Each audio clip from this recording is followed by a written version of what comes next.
you meant or something you said facetiously because you feel like you're part of a culture war and you see Ben Shapiro Destroys videos bringing people over to a more conservative view than you like, and so you feel like it's your duty to These videos don't bring anyone over. Was, if you identify as a conservative, you are racist, or at least you're okay with racism.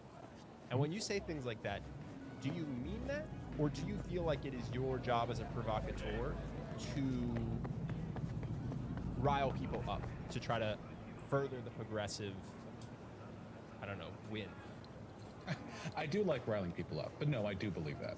It really, though, with one clarification, though, again, with regards to consequentialism, when I say a person is racist, what I actually mean is a person is an animus for racial or for racial bias. So I don't actually care individually what's going on in a person's head, only what the outcomes of their actions are. But yeah, I think that in order to be a Republican, you have to, at the very least, be okay with racism. I think that, so a lot of people, when they hear that, they think of like a moral heinousness that I'm sort of ascribing to the average Republican, which I don't actually believe. There are lots of Republicans, I know this because they're in my family, who are very nice people and who don't have any like weird thoughts about black people or whatever. They're not racially biased on an individual level. And frankly, if I were to try to explain to them how I felt Donald Trump's policies were racist, they would look at me dumbfounded because they haven't thought about it to the point where they see like into the sort of underlying construction of how these policies are formed. But whether they know it or not, whether they're aware or not, whether they're personally involved or not, they voted for the guy. It happened. So as far as I'm concerned, I mean, what really is the difference Pretentious in terms of like the fuck. consequences for this country between like an actively racist Trump voter and somebody who voted Trump because they thought the system needed a shakeup and nothing else? Well, I don't know how much of a difference there is. I think it comes down to consequentialism. Can I take this one? Oh yeah. I think this is where Destroy consequentialism, please. Things, but I think it's a consequentialist problem. So for instance, let's say Republicans are very for laissez-faire capitalism, don't interfere, keep the system the same as it is today. Today, nationwide, gay men make 10% more than their heterosexual counterparts for whatever reason. Yeah, it's fucked up. They're taking all the...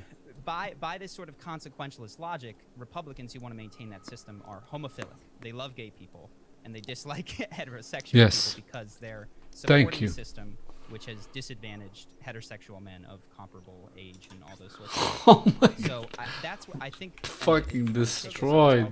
To me, that's where our disagreement starts. Is that I don't think consequentialism is enough of a philosophical base to start to evaluate the policy. Of course not. You have to add. I think attention. Add? No, you have to ruin it. Consequentialism is bullshit. Expectation, etc. Or justification. Like, for example, advocacy for more money going to schooling is also a misandristic set of policies because women overperform in schooling. But you could argue that's legitimate because the reasons that women overperform are exigent to the way in which that system functions with regards okay, to... wait a minute. What? Exigent.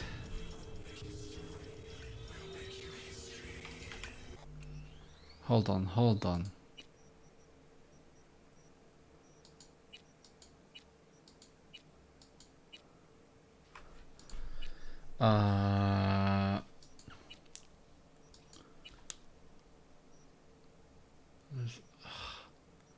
Sound.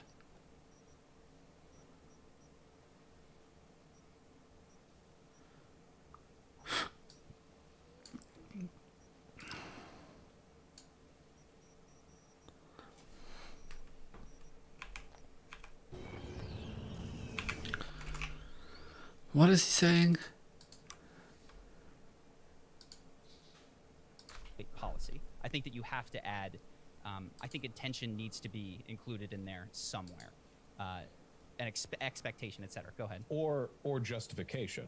Like, for example, advocacy for more money going to schooling is also a misandristic set of policies because women overperform in schooling. See his but you could brow argue moving. that's legitimate because the reasons that women overperform are exigent to the way in which that system functions with regards to... Exigent.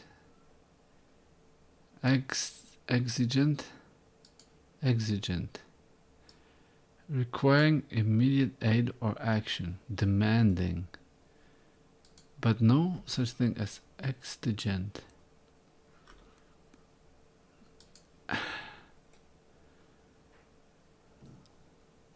Needing urgent attention, demanding too much from, or demanding too much from other people. Let's listen to that one more time. So, exigent, not exigent. Let me check a different browser.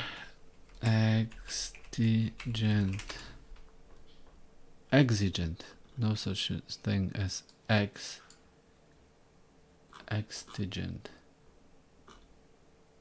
Exigent. One more time. An expectation, etc. Go ahead. Or justification. Like, for example, advocacy for more money going to schooling is also a misandristic set of policies because women overperform in schooling. Sure. But you could argue that that's legitimate because the reasons that women overperform are exigent to the way in which that system functions with regards to funding increases.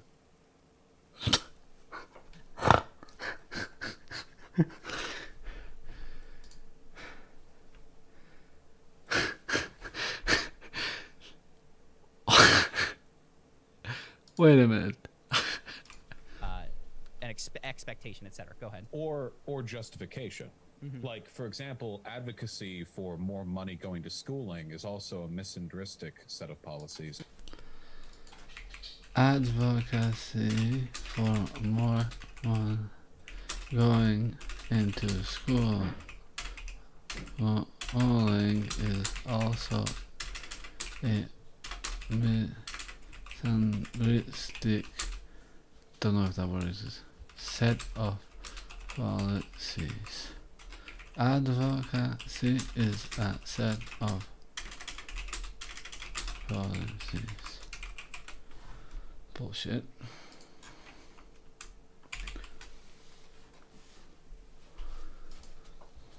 That's number one.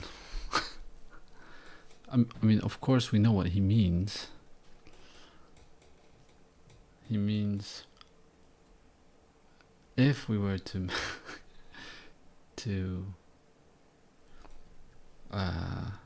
grant more money to schools, that would be misandristic, a misandristic set of policies.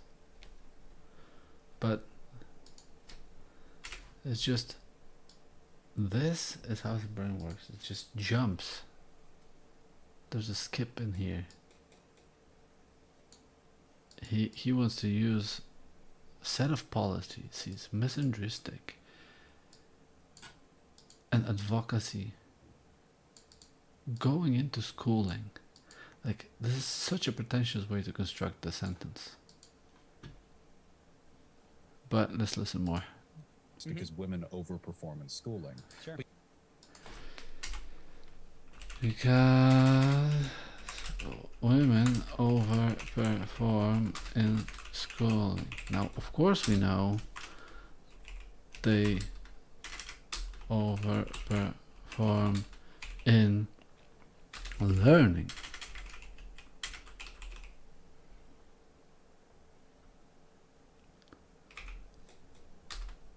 He doesn't mean teachers.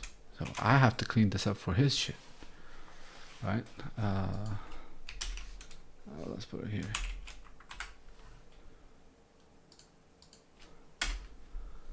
Learning compared to boys.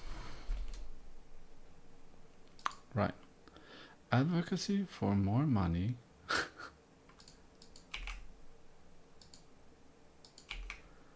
is going into schooling. It's also a misandristic set of policies because women overperform in schooling. But you could argue that that's legitimate. You could argue that's legitimate. So this is, let's say this is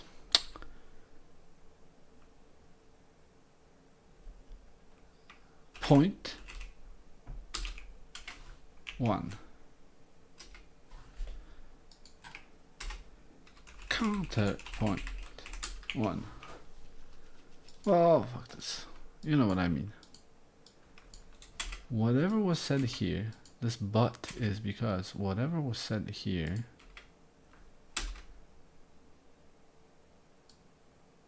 is not what it seems to be because of this, the following justification. Because the reasons that women overperform are exigent to the way in which that system functions with regards to funding increases.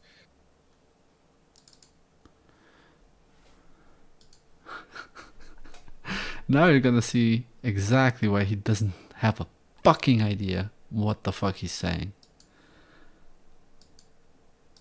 Today, nationwide, gay men make 10% more than their heterosexual counterparts for whatever reason. Yeah, it's fucked up. They're taking all the... By this sort of consequentialist logic, Republicans who want to maintain that system are homophilic. They love gay people, and they dislike heterosexual people because they're supporting a system which has disadvantaged heterosexual men of comparable age and all those sorts of things.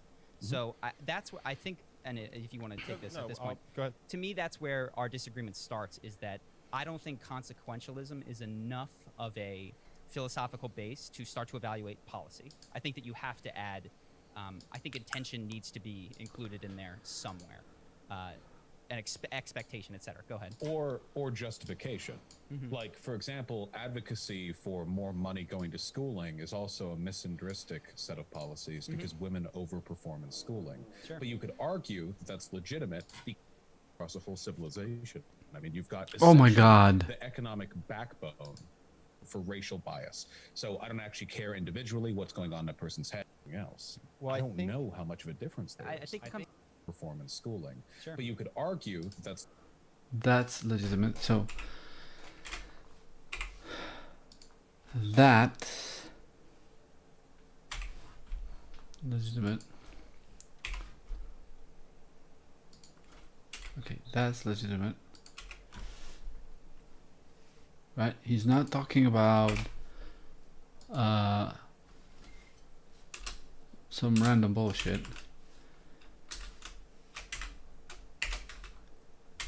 Is that refers to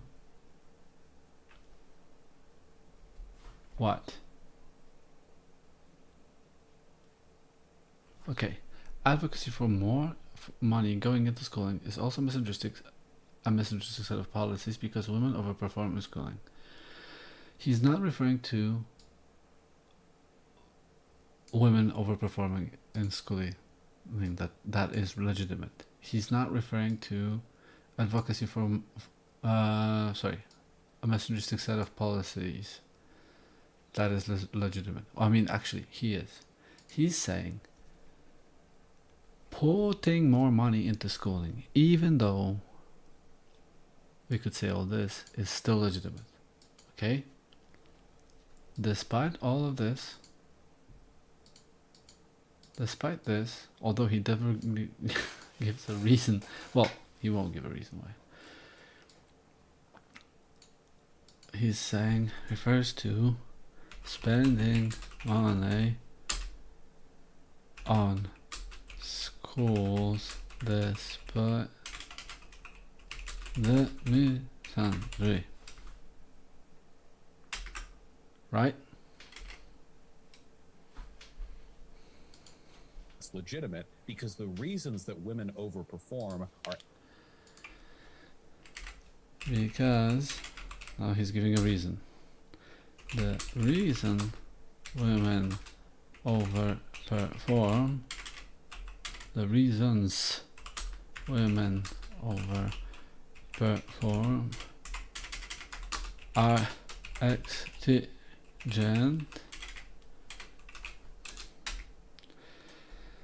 Not that.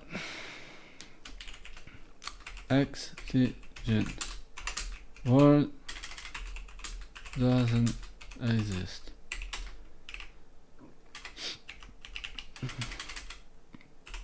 Exigent means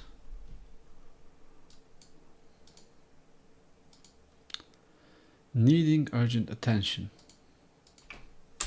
Needing urgent attention. So now, exigent to the way in which that system functions with regards to funding. to the way that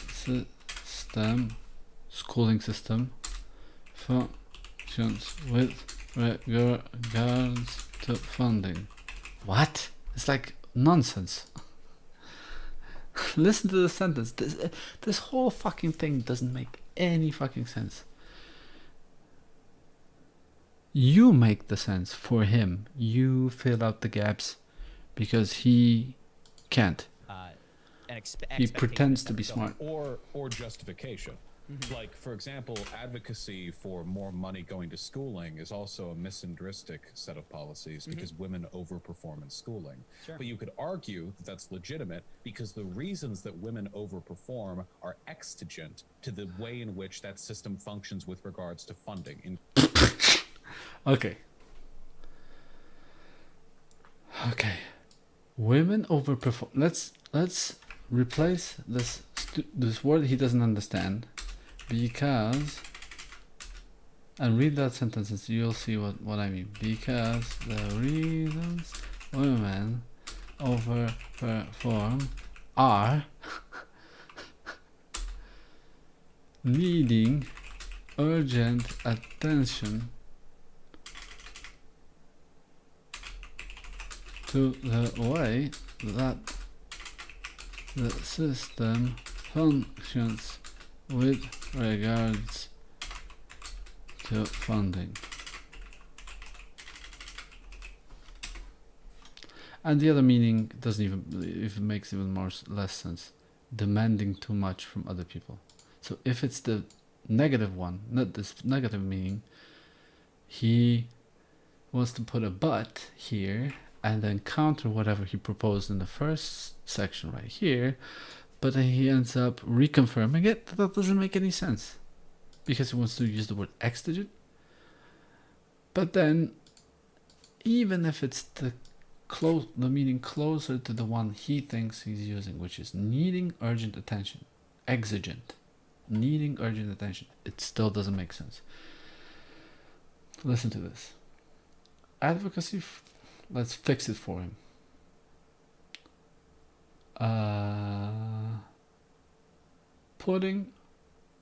Let's say legislating instead of this. Legislating for more money going into schooling is also a misinteresting set of policies because women overperform in schooling. But you could argue that's legitimate. Okay, but you could argue spending money on schools is, despite the misandry, is legitimate because the reasons women overperform are needing urgent attention to the way the system works with regards to funding. The reasons are urgent. That's why. That's why. What? He doesn't. You make sense out of the shit that he says more than he does. He knows he wants to say something, but he wants to pretend that he's smart about the words he uses. And he's trying to be too pretentious for his own good. God, this is horrible language. Increases. So can you define exigent? So I can actually. Can you define exigent? There are policies which impose Oh my God! that don't actually consider racist. For example,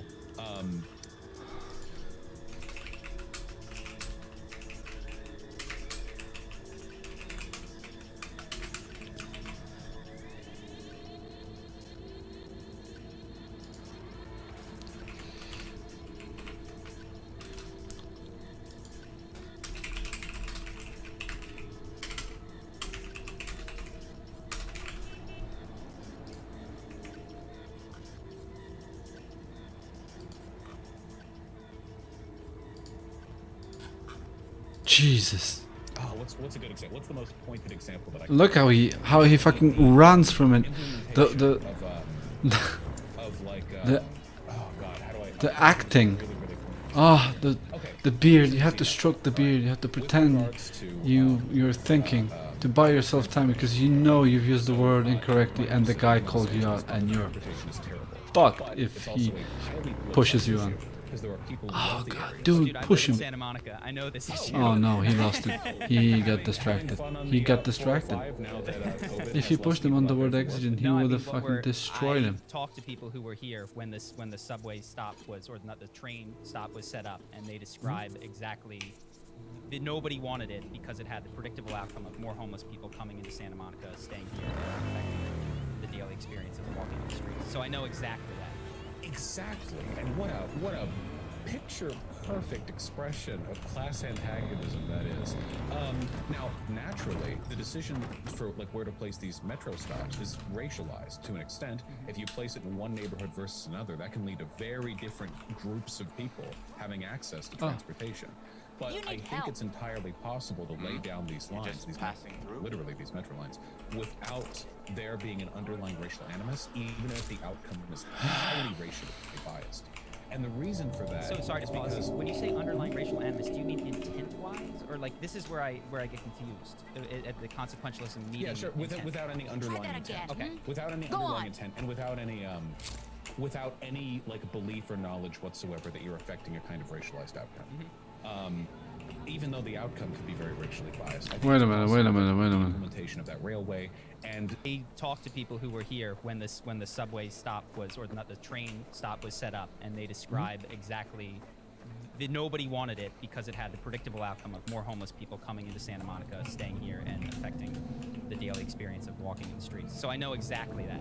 exactly, and what a picture perfect expression of class antagonism that is. Now, naturally, the decision for like where to place these metro stops is racialized to an extent. If you place it in one neighborhood versus another, that can lead to very different groups of people having access to transportation. But I think it's entirely possible to lay down these lines, literally these metro lines, without there being an underlying racial animus, even if the outcome is highly racially biased. And the reason for that So sorry is to pause. because When you say underlying racial animus, do you mean intent-wise, or like this is where I get confused? At No, the he doesn't. consequentialism meeting yeah, sure, intent. without any underlying intent. Okay. Without any underlying intent, and without any There's without no- any there's- like belief or knowledge whatsoever that you're It's- affecting a kind of racialized outcome. Even though the outcome can be very racially biased, I think it's possible that the implementation of that railway and the people who were a part of that decision making, that they aren't like part of a racist system, or that they aren't complicit in a racist participation in that system. And I think the reason for that is because some systems are racially biased because of other systems, whereas some systems are racially biased because they on their own. Oh my god, the elusive systems of bias and racism. In a given town will lead to changes in how criminal justice is Jesus, handled I there. can't We explain do one need system, so prisons. I'm just I mean, gonna you put in cannot have some prisons. other system Just in really its depends place on where they are and what to their policies explain are. the racism. But putting more money towards a police force in a given town, depending on how that's handled, that could end up having some really severe Jeez. consequences for how like the racial politics in that town play out. I think it's really tough to answer It's these less questions perps. directly. If you believe consequentialism is an inadequate framework for addressing like what is or isn't moral, then I think it would ultimately come down to reducing everything to the raw utility that you get from a given policy without consideration for the intent or the implicit bias behind it. But if you do that, you miss out on a lot of really interesting analysis. I don't know if there's a hard answer for this.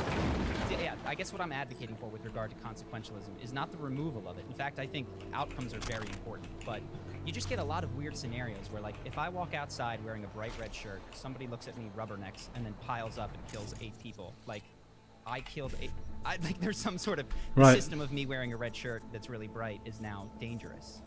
But depending on how deterministic you are, you were as complicit in the murder of those 8 people. Of course. as I was driving. Exactly. But obviously, Determinism and consequentialism consequentialism advocate go for together policies hand in being done hand. along those lines. You Got know, it. it's So then it's not pure consequentialism. At least, It can't at be, least today. right? There's got to be some added factor that is implicit, not being stated, that is getting factored into that, which is red shirts don't kill people. then you have the higher order, right? But the higher order would be that from a consequential perspective, you don't want to establish legal precedents which discourage people from wearing red shirts outside, but you do want to establish legal precedents which discourage people from rubbernecking. So at a higher level, is outside the individual actions that take place, you can make the argument that it's necessary to disincentivize one agent, even if both of them were critical to whatever negative thing took place. Exactly. And what determines whether, like, why not tell people not to wear red shirts? It's because there's something that's going on in your head that realizes that that can't be the foundational intent-based causal thing. Like, you go, whose fault is it? Well, you're supposed to be looking at the road, and you're allowed to wear a red shirt. You know what I mean? Like, there's some understanding of, I guess. We have officially surpassed my my intro knowledge Sure. to Okay. ethical normative Sure. philosophy. Sure. Right. Term? Yeah. We've surpassed your knowledge of language long time ago. Yeah, I don't know. These are complicated questions. Got it. So I guess, Ben, I know you want to hop in here, but this would, I don't know if it's even a goal, but I guess what I would be pointing at to with the I still believe what I believe, consequences even though I described don't is that really think that also understand what needs I to be believe. applied to policies, and it needs to be applied to conservatives, which is to say, look, even if someone does support an outcome that has racially unequal results, it does not therefore make them a racist, because what you would need in order to have that line of logic is a pure consequentialism that I don't think is sufficient to describe. Oh, and make them a supporter of racism in the plainest terms, no? It would be critical to distinguish between an active and a passive supporter of racism. Somebody who does so intentionally and somebody who does so unintentionally. If you really want to get into it, by being an American and participating in our economy, I'm an implicit supporter of imperialism. Even though actively I denounce imperialism in all its forms, implicitly, by buying the clothes that I buy, by eating what I eat, by wearing what I wear, I know the harm that I do to the planet, and I know what I support. I know where my taxes go. So you can make an argument that I'm an implicit supporter of imperialism, and if you were some third world terrorist cell planning some American city to strike, they could make the argument, it doesn't matter, there are no civilians, they're all implicit supporters of imperialism. It really depends on where you draw that line. That's why I really don't want to encourage that kind of thinking, because I don't want third world terrorist cells using the same logic that we're sort of describing to paint Republicans under one brush, to say every American is a supporter of drone strikes because they operate in a system and haven't voted anti-drone strike with their presidential vote libertarian or something. So and then you'd have to determine consequentially whether or not actions like that would be beneficial in removing America's threat as an imperialist world power. I'm right. Consequentialist though, so I wouldn't. So I would say this is the difference. So I don't want to determine the consequences and then fucking kill people. Yeah, the way that you use the word racism, and the way that I understand the word racism, I think comes down to this difference of consequentialist outcomes versus other things being baked into that cake, whether that's intent. Oh god, this or, chorus. It's being weighed fucking right. factor or something like that. And so, the intent does matter to me, because even if I made the argument that all Republicans are supporters of racism, I would never make that into an argument about how it's okay to drive a Mack truck into a MAGA rally or something like that. Well, my argument would only be that there is an You wouldn't? Why not? There's no reason. We've been back and forth for so long. But I just want to say that the goal of statements like all Republicans are supporters of racism is partially to be a shit stirrer. Obviously, I choose my language to, at least in part, to that end. But I do believe it because of at the end that justifies the means, right? Racial animus in this country. But the solution to that, in my mind, isn't to be highly reductive in all the different types of racial bias, to just flatten them down to you're a racist. There's a huge difference between the casually racist uncle and the neo-Nazi. A lot of people forget right, that. and neo-Nazi is people who just disagree with you, people who are right-wing, people who want certain things. And I actually think it hurts your ability to engage them, because on a fundamental level, you do believe that they are the racist uncle at the table. Instead of thinking, what if they don't think that their policies are racist? They just straight up don't think that consequentialism makes sense. They think intent is what matters. And so therefore, you've lost the ability to engage them. I really think it actually minimizes your ability to persuade someone who identifies as Republican that your progressive ideas are good, because Yeah, you are you starting lose from people at assuming that they are consequentialism racist. So I actually think it hard, has a huge impact on your ability to be persuasive. or at least And you Well, what if we took should. it back 50 But years? but What if we this let's just talk- consequentialism let's just talk is not today. So I think the other thing designed that's to important convince anyone. recognize is, It's designed as anything else to muddy the waters. especially if you aren't a consequentialist, can have a million reasons for being a Republican. And I think to minimize every Republican and say that they're tacitly supporters of racism. Mm-hmm. Tell them.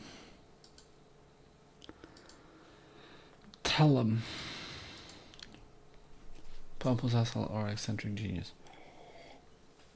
Acclaimed rocker boy Slavoj McAllister has ruffled feathers yet again following his most recent performance at nightclub Tuttentanz.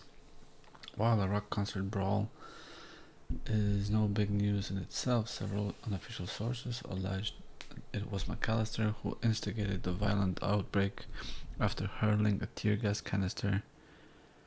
Hello, Mr. Known One. Mr. Known One. Blah, blah, blah.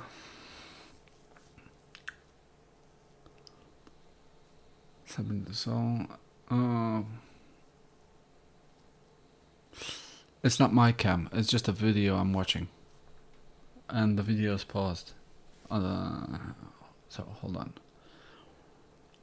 Instigated a violent outbreak after hurling a tear gas canister at paparazzi in the crowd. Before the booze-fueled melee got heated, the Cartesian duelist premiered new songs Cybernetic Soul, Mind is Freedom, and Cogito Ergo Sum, which as usual have critics divided. Lyrically, the new singles touch on issues such as the internal struggle of body and mind, the limitations of our senses, and the search for absolute truths. Wow. Some critics, wow, because who writes songs like this anymore? So they wrote a fake criticism piece in a fake world about something that would make sense and would be kind of valuable if it existed, which is sort of nice. Some critics consider the new material pseudo-intellectual drivel. Others praise the band's fresh, innovative spin on the genre. Beyond the brawl, even the McAllister headlines are making headlines. When asked in the interview with N54 News what the cryptic title of the track Cogito Ergo Sum meant, the rocker boy replied, "Ain't revved by questions from gong-brained frauds." What are you? Despite philosopher of the street, right? Despite, or perhaps thanks to, the numerous controversies ever swirling around the Cartesian duelist frontman, his popularity continues to swell. The band's new album is slated for release soon, and if you believe the chatter on the net, it will be entitled War of Truths. Okay. Oh, there we go.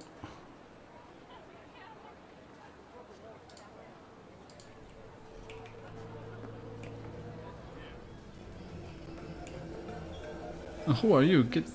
Someone here to see you, looks like. Wonder what about? You River Ward? In the flesh. V, right? My partner, Detective Hun.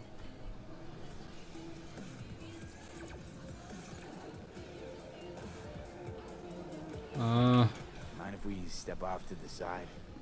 Han and me, we're like one mind. Got no secrets. You really intend to work with a merc? Don't know what I intend just yet. For now, I'm gonna see if I hear anything new about Ryan's death. You back on that? Boss already told you to drop it. You can say it again. You know he hates to say things twice. And if you couldn't give a rat's fat ass One any mind, time, huh? heed my advice, as your friend. Just let the case go. You see me do anything? Just sitting here sipping coffee, listening to gossip. Fine. Do what you want. I'm not about to be part of this. So get out. Look at my little girl, anyway. And you two at least find a quieter corner. Wouldn't want to be over her. All Foods provides 330% of recommended daily life. Talk. Partners on the front of bedroomers. Before the attack, he wanted to talk to Ryan's hustle. Get some info, too. What was it? Let me ask you a question first. Why do you got your nose in this? Who hired you? Let's see. Sorry. Never give up the names of my clients. Well then, I'm sure you've got plenty of other leads besides me. I mean, I sure hope so, because I'm not telling you a thing. And I'm not being mean or nosy, nor is it personal. Just covering my own ass. My own safety's at stake, too. So, before I open my mouth, I need to know whose ears are listening. Liz Perales hired me, and her husband, Jefferson. The presumed future mayor. Guess I could have seen that coming. What? Almost The right. music is too loud for me.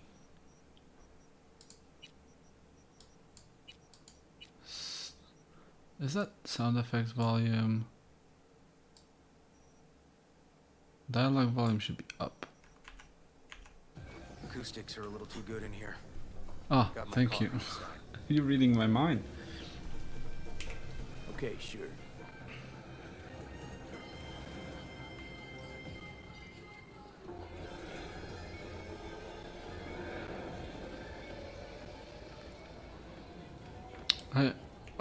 But my car, the one I stole, it's so good. Oh, the wheel spun.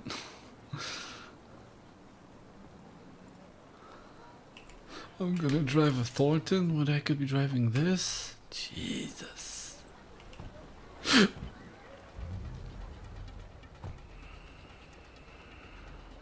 Some of the boys from the precinct saw Horvath around Arroyo, shooting up dumpsters, Did you just hollering how he's got to meet with the mayor. crash my car? Brought him in. Brought who in?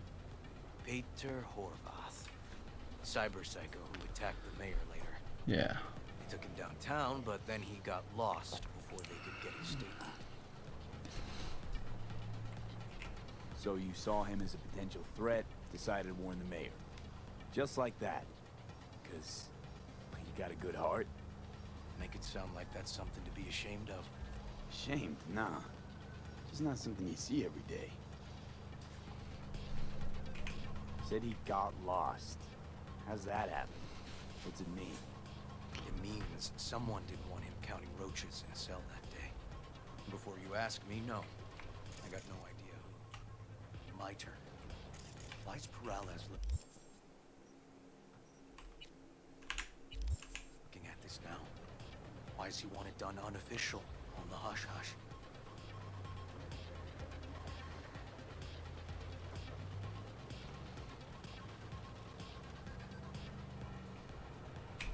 As I see it, Perales is out to smear Holt.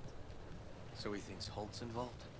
No, but even if he's not, the murdered mayor isn't great optics for his deputy. Red Queen's race. Heard anything about it? Know what it is? Maybe I have. Maybe I do. It got anything to do with Ryan? The guy was headed there the day he died. Fine. We're gonna see my CI. All I've heard, it's some fancy-ass club. No idea where to even look for it. CI might know. Then we'll go talk to the woman Horvath worked for. Or actually, we could see her first. Up to you.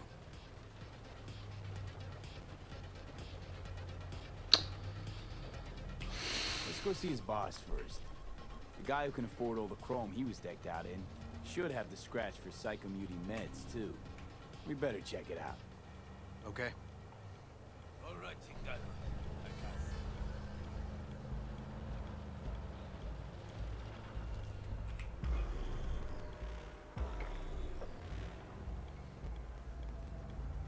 A good 90% of any detective's job is talking. And the other 10%, what's it consist of? Writing reports. So, who are we supposed to talk to? Cyber Psycho's boss, you said? Christine Markov, 42. File has her as Horvath's sole employer. Sole contact, too, actually. Come on, V.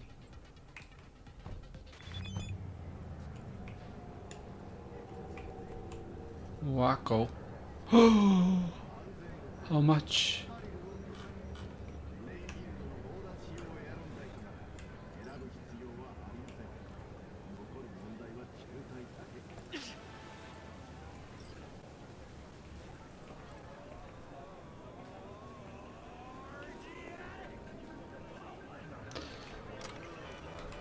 No idea who we're Pompous. Okay, we just read that. looking for. Gonna have to ask around. I'll start from the left. You take the right. Okay.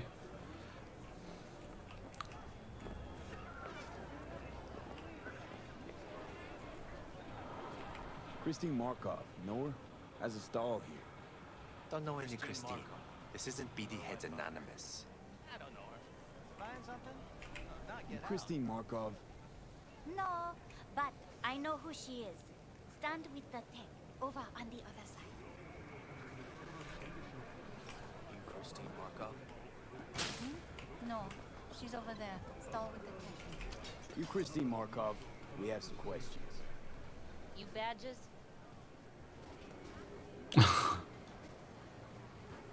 Looking for data on Peter Horvath. Worked here, apparently. Yeah, he did. Then he stopped working, started making fucking speeches all the time. When the weird behavior actually start? When you're talking about Peter, weird doesn't mean what it means for everybody else. Horvath never was completely normal. But the post-jail Horvath versus the pre-jail Horvath, gonks both, but completely different gonks.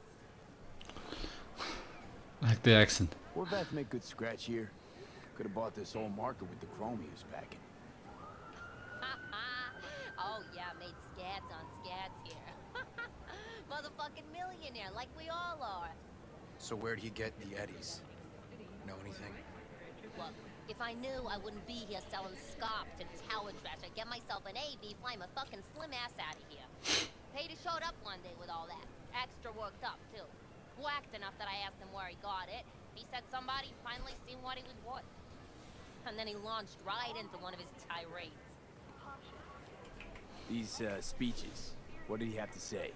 Ryan, corpse got him by the balls and cock, but he still managed to fuck me. His motto. Why'd he have it in for the mayor? Ha! Looking for reason in that whack job? Probably thought Ryan was talking to him through the TV, promising all sorts of shit, then ceasing to give a fuck. Look, I told you what I think. In Horvath's world, everybody was out to get him. Lucius Ryan was out to fuck him, then get him.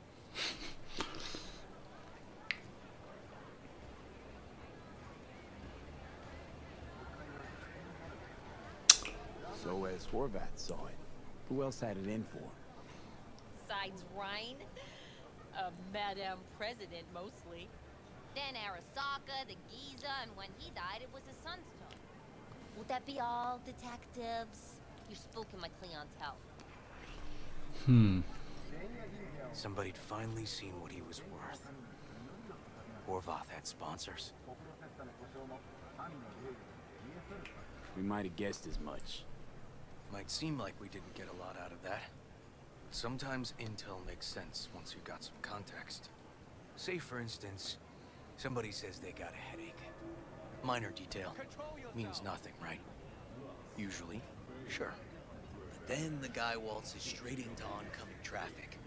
A neighbor remembers someone had worked on the air conditioner in the guy's unit. Guy whose head always hurt. Accident? Coincidence?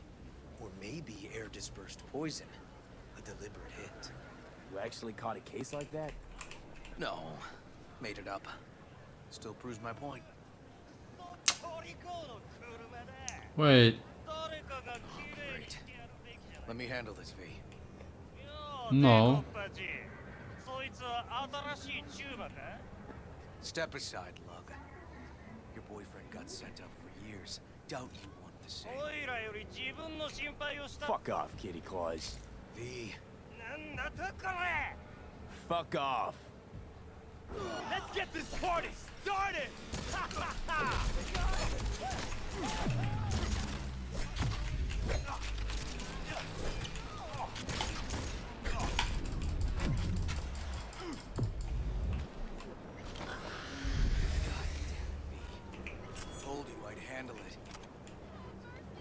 Sorry. Where are you going? Walking the streets with you? Downright unsafe. Got a beef with all gangs or just the Tigers? I'm a cop. What do you think? Good thing nobody got killed. A little less paperwork. I'll talk to my CI about your club, Red Queen's Race. Assuming you're still on board. You kidding? Gonna ride with me? Sure, I'll ride with you.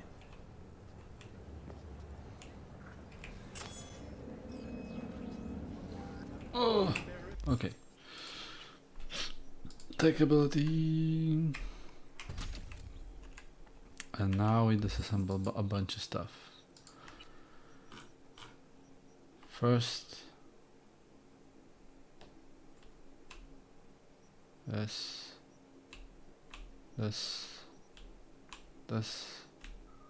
and this. Then, shit I don't need and I'm never gonna use. Oh my god.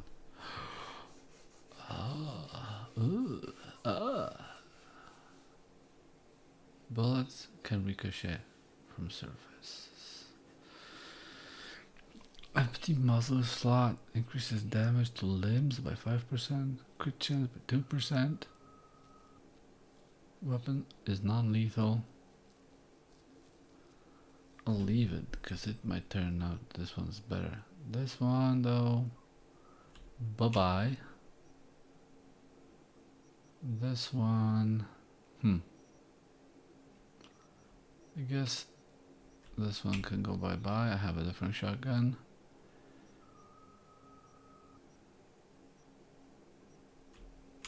This one can go bye bye. Fenrir is a legendary. Maybe I don't need to take it out apart. And then Overwatch. Overwatch is shittier than this. No, it isn't. But none of them can be silenced. I guess the assault rifle is shittier than what I have equipped. And I can take apart Congo. Let's do it. Yeah, this one. Get lost. And then I have 2 sniper rifles, but I only need 1. Jesus. Could take apart Overwatch or this one. I guess none of them. There's no color from this weapon. I guess damage, if it's not silenced, then damage is a little better. So I guess I'll take apart this one. And then here, katana, and the scalpel. Goodbye. Machete. Goodbye. This one. I think goodbye too. Yeah. Okay. Ooh. Need to level up for this.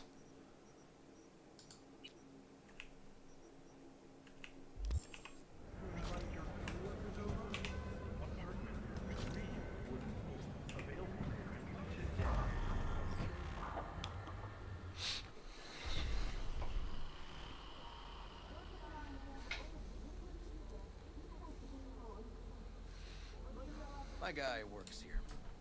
You go talk to him. I'll wait outside. Tell him Igor says hi. He'll know what it's about. Who is this guy? The proud proprietor. He's got all sorts of clients, and he's nosy as hell. So he knows all about everyone. Plus, he's a coward. Perfect combo.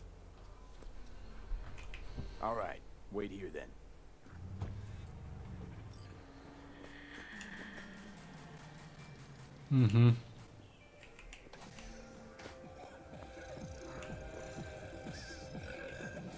Dildos and dildo swords. Something specific. 'Cause I can A lot of dildos in this game. We've read that before.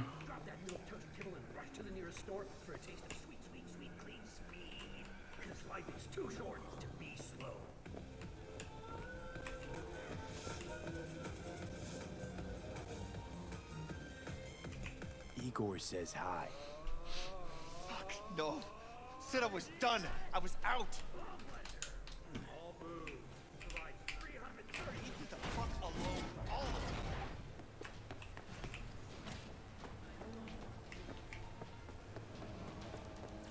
Fuck. Hey, Neil. Piss off. Relax. Just got one question to ask you. Nothing to see here, sir. Come on, ghost, I said. Leave me alone, got it? Can't make me do a damn thing. Red Queen's race. Give us the address, we're gone. Heard that already last time. Then those motherfuckers showed, broke all my fingers. Wasn't here then. Now I am. I'll make sure nothing happens to you. Anyone asks, we'll say we got the address off a body we fished out of the bay. Fine. It's outside city limits. Near the river. Benita Street area. You been there? Made some deliveries. Goods. Sometimes peeps. I got no idea why you want to go poking around there. Club's empty. They shut it all down. Shut it down. Before or after Mayor Rhine died? Soon after, I guess. Thanks, Neil. My shit luck! Well, that's what I call a breakthrough. I'm headed straight for Benita Street. Coming with? Sure. Thanks.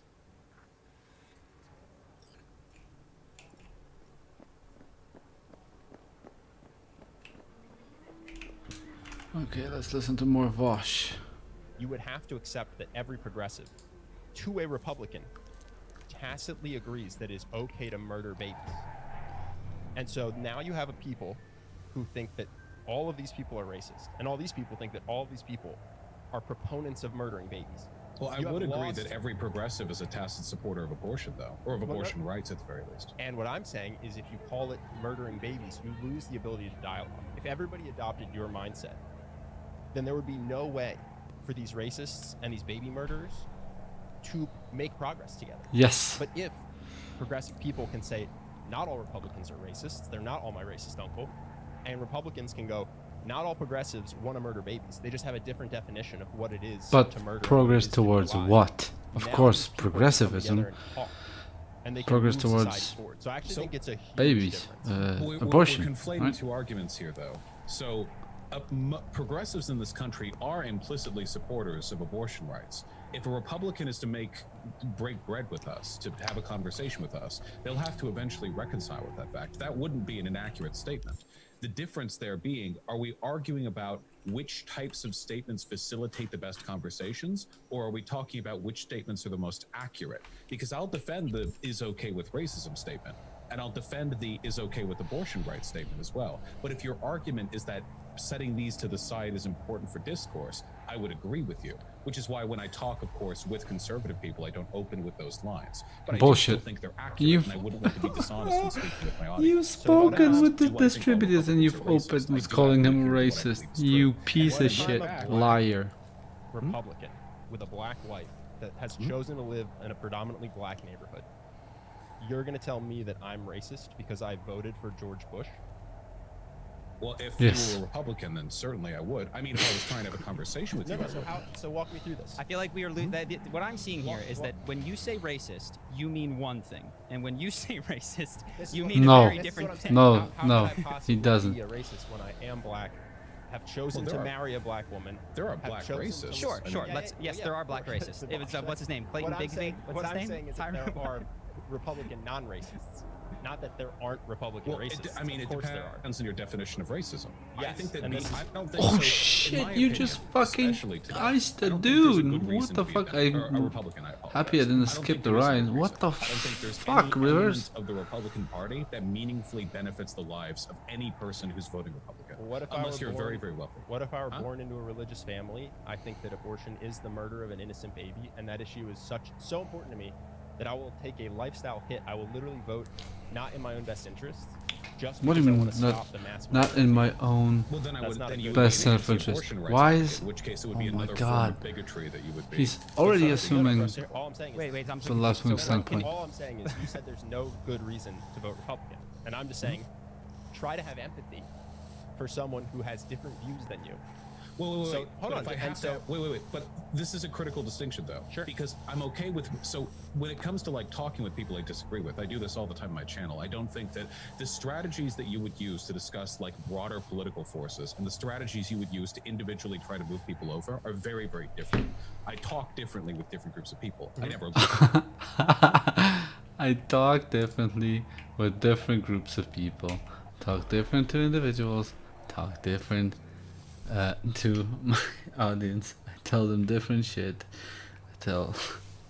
I tell you guys when we're here, I'm gonna be civil and I'm not gonna call people racist.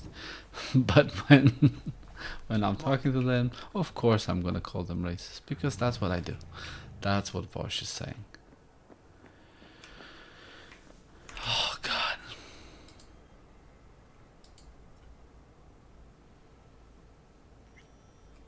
Animals turf. Any sly cop rules for talking to him? Scratch their tummies. Don't expose your throat. Ha fucking ha. We're short a warrant, so you're on your own. You find anything, tell me. Huh.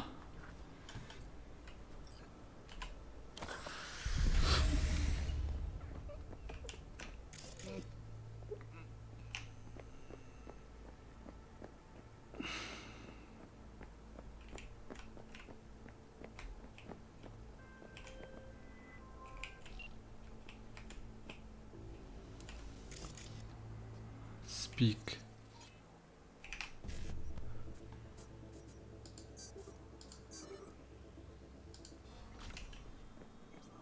Oh.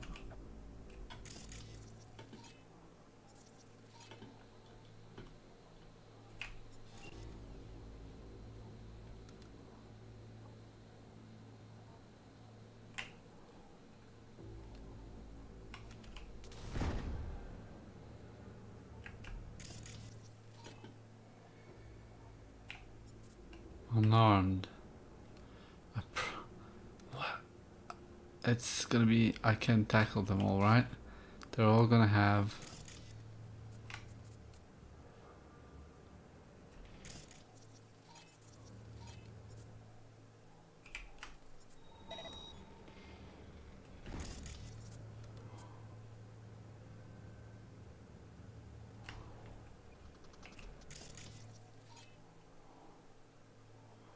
Break hold. Shit.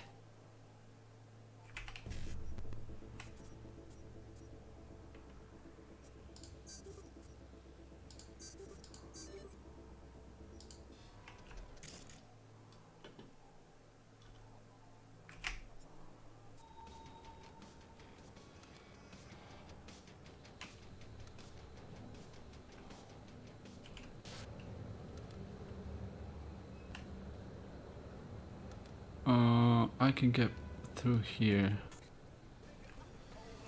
Ooh.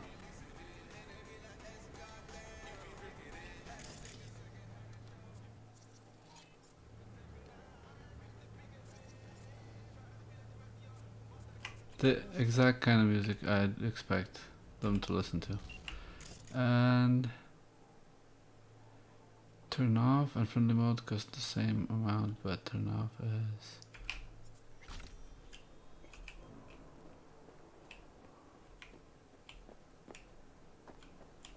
right.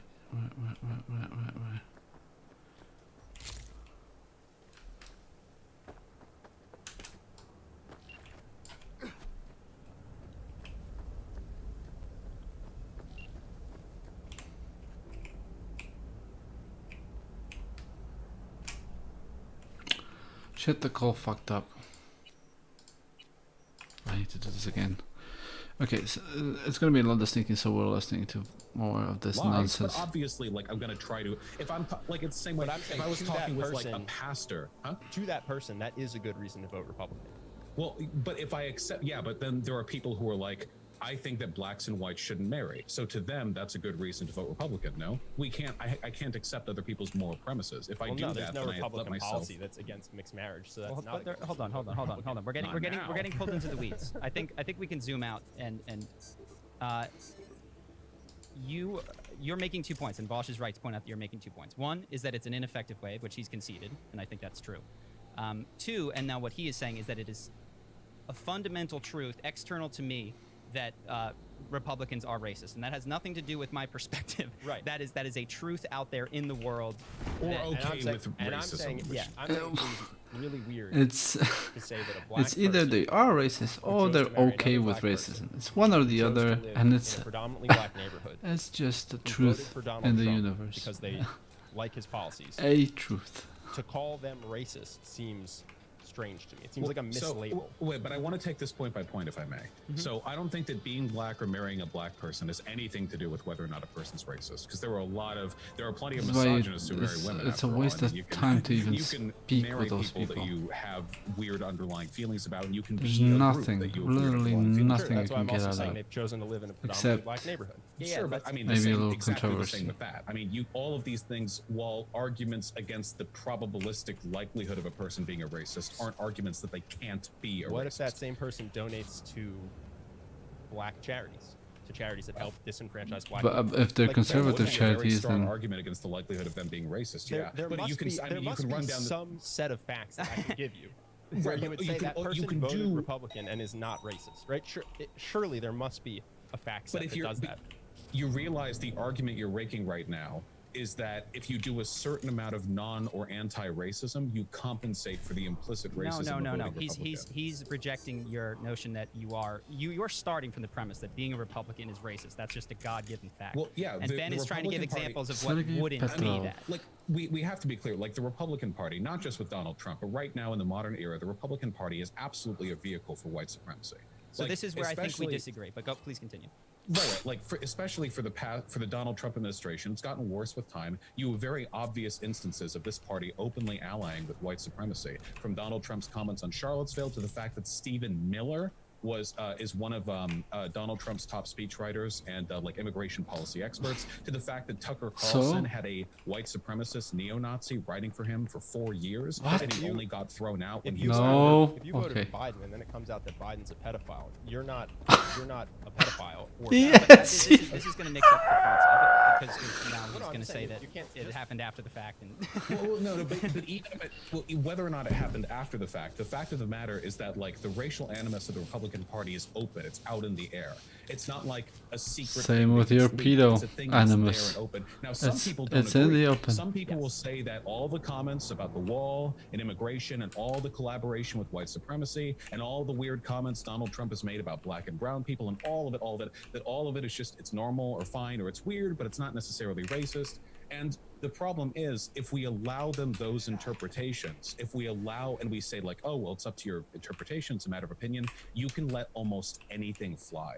And that's what I ultimately have to stand against. Right, that's In the my destiny mind right fucking now, shit. the threat of this country going under, If this because isn't people are a racist, little then what overzealous is? in calling out racism Okay. is negligible.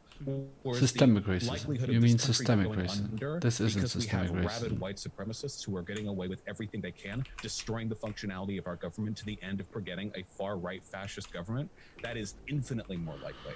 So obviously, this does come down to a matter of interpretation. There's no single objective framework to determine the threshold by which a person is culpable for the support of a system. That type of like moral consequentialism or even ethical philosophy, that's very, very, very difficult to parse.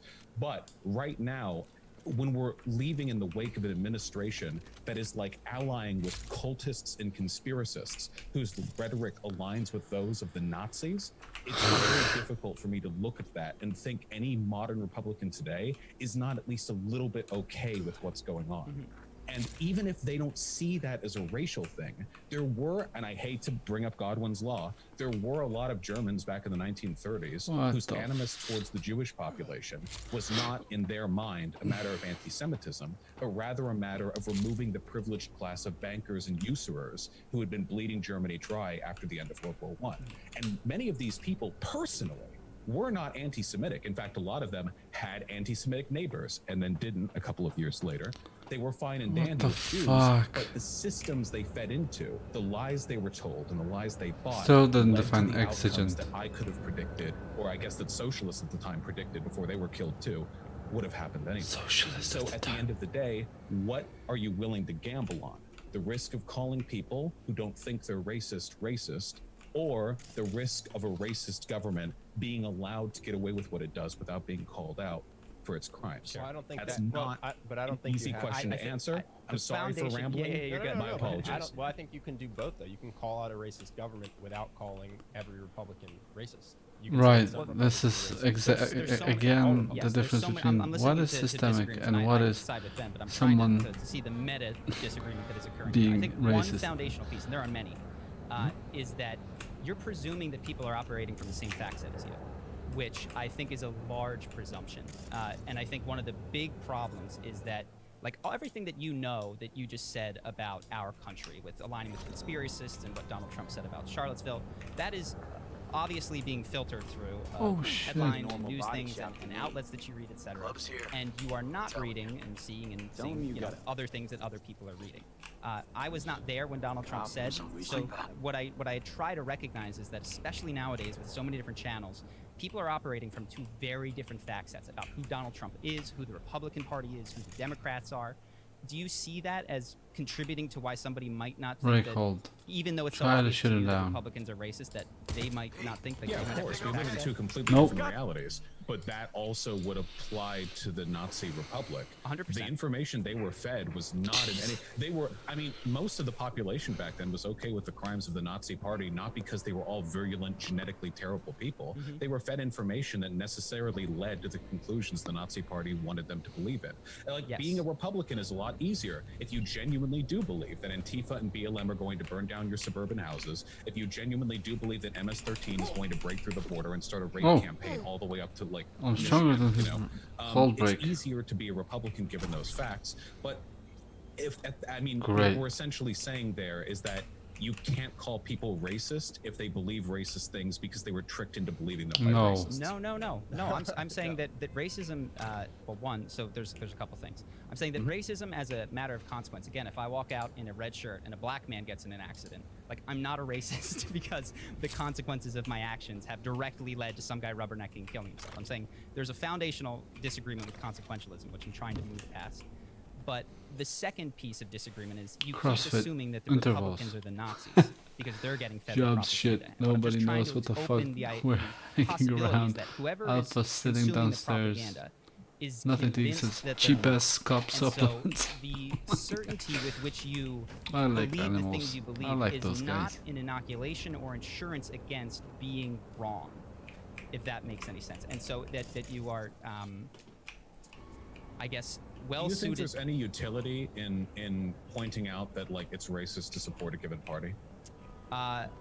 Utility. That's propagandist utility. Do you think Yeah, there's, like, a benefit you can in say making those broad categorical you can arguments? say that the party is. I think it's. If I were to view this from a utilitarian lens, I would say it's utilitarian damaging. because it's. I could see a world where it's very positive. So I'll give you an example. Let's say that, for instance, it's Vaush's let's say world. that there, I can give you an art. Like, let's say what- that there actually isn't racism in the Republican Party in this fantasy world that I'm concocting. This is a fake world. Call them the R's. They don't have to be the Republicans.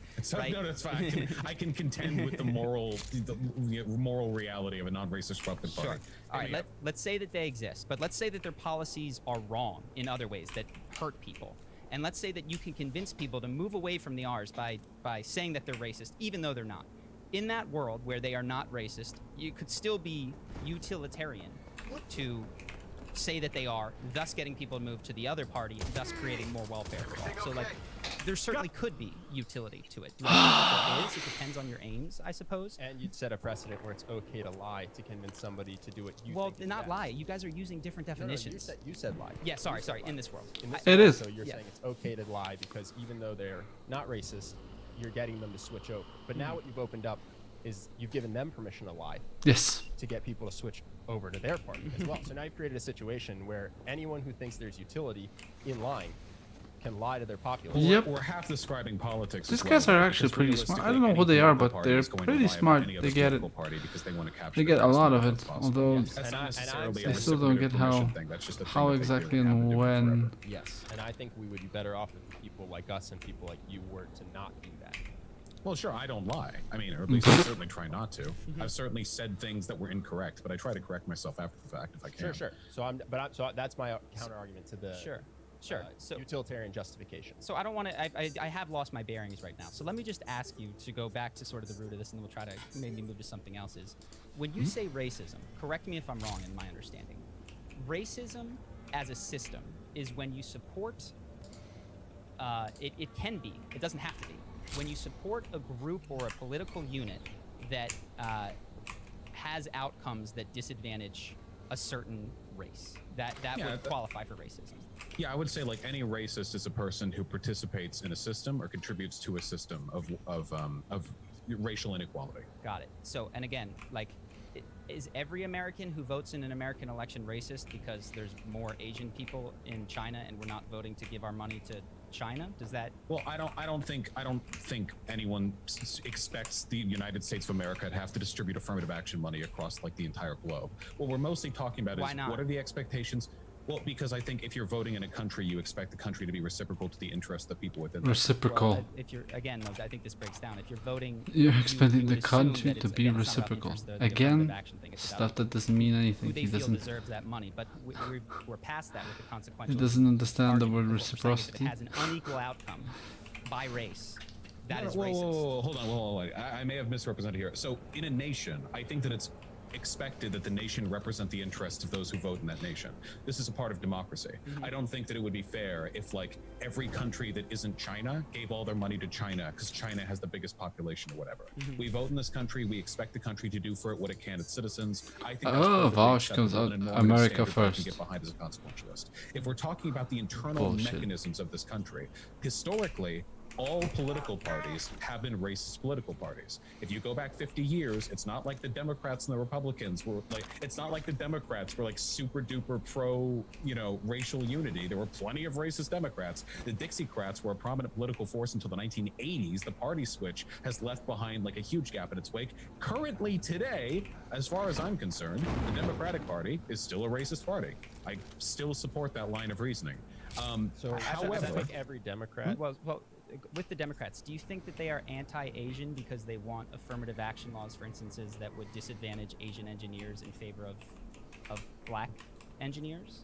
It would depend on the context there. There are a lot of different ways that affirmative action could take place. A lot of the anti-Asian affirmative action that takes place is usually in What coastal are the cities where a different large ways population of affirmative Asian Americans action there can take are place, wealthy huh? children of like wealthy There's only folks one back in way. China who send their kids over here for education. We're adding like other factors into the analysis of Democrats that I feel are being left out of the analysis of Republicans. Well, no. But you talked about affirmative action, so I'm just saying there are a lot of ways that can pan out. Affirmative action, by its nature, is racially biased. I think that the best argument that can be made for it is that it assuages pre-existing biases to some extent.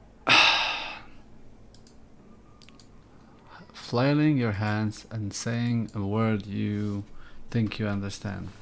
Let's call his bluff. Assuage. Make less intense. Make an unpleasant feeling less intense. So the opposite to aggravate. The opposite, yeah. Appease. Relieve, ease, alleviate, soothe, mitigate, dampen. Okay, let's try it again. So we're adding like other factors into the analysis of Democrats that I feel are being left out of the analysis of Republicans. Well, no. But you talked about affirmative action, so I'm just saying there are a lot of ways that can pan out. Affirmative action, by its nature, is racially biased. I think that the best argument that can be made for it is that it assuages pre-existing biases to some extent. I think there are ways to. Okay. Still doesn't make sense, but I guess in this case he used the wrong word correctly, but only by chance, I think. So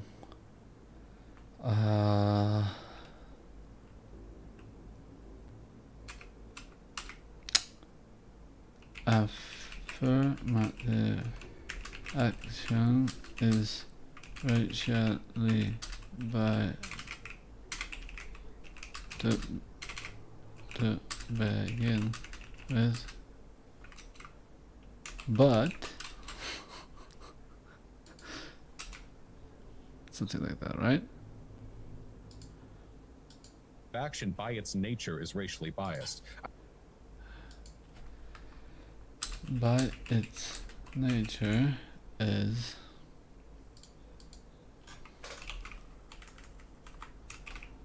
biased.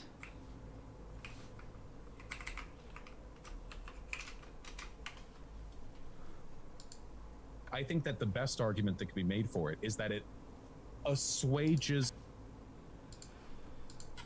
I think that the best argument that can be made for it affirmative action is that it assuages pre-existing biases. Okay, so bias is pre-existing biases,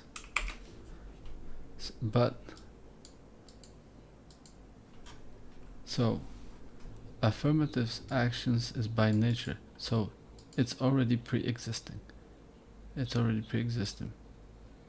But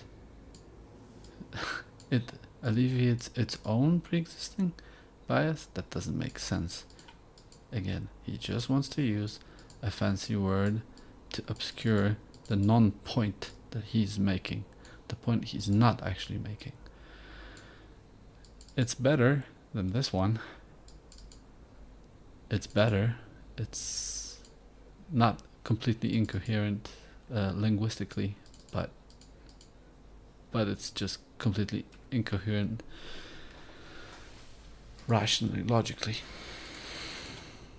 Pre-existing biases to some extent. I think there are ways to do it well and ways to do it poorly. The biggest beneficiaries of affirmative action, by the way, are white women, not any other group of people. It's white women, by and large, who benefit from it across the country. So if there's any group to get mad at there, not that anyone needs an excuse to get mad at white women, but with that being said, well, I'm not mad at anybody for trying to benefit from affirmative action. I'm teasing because people online don't like women very much.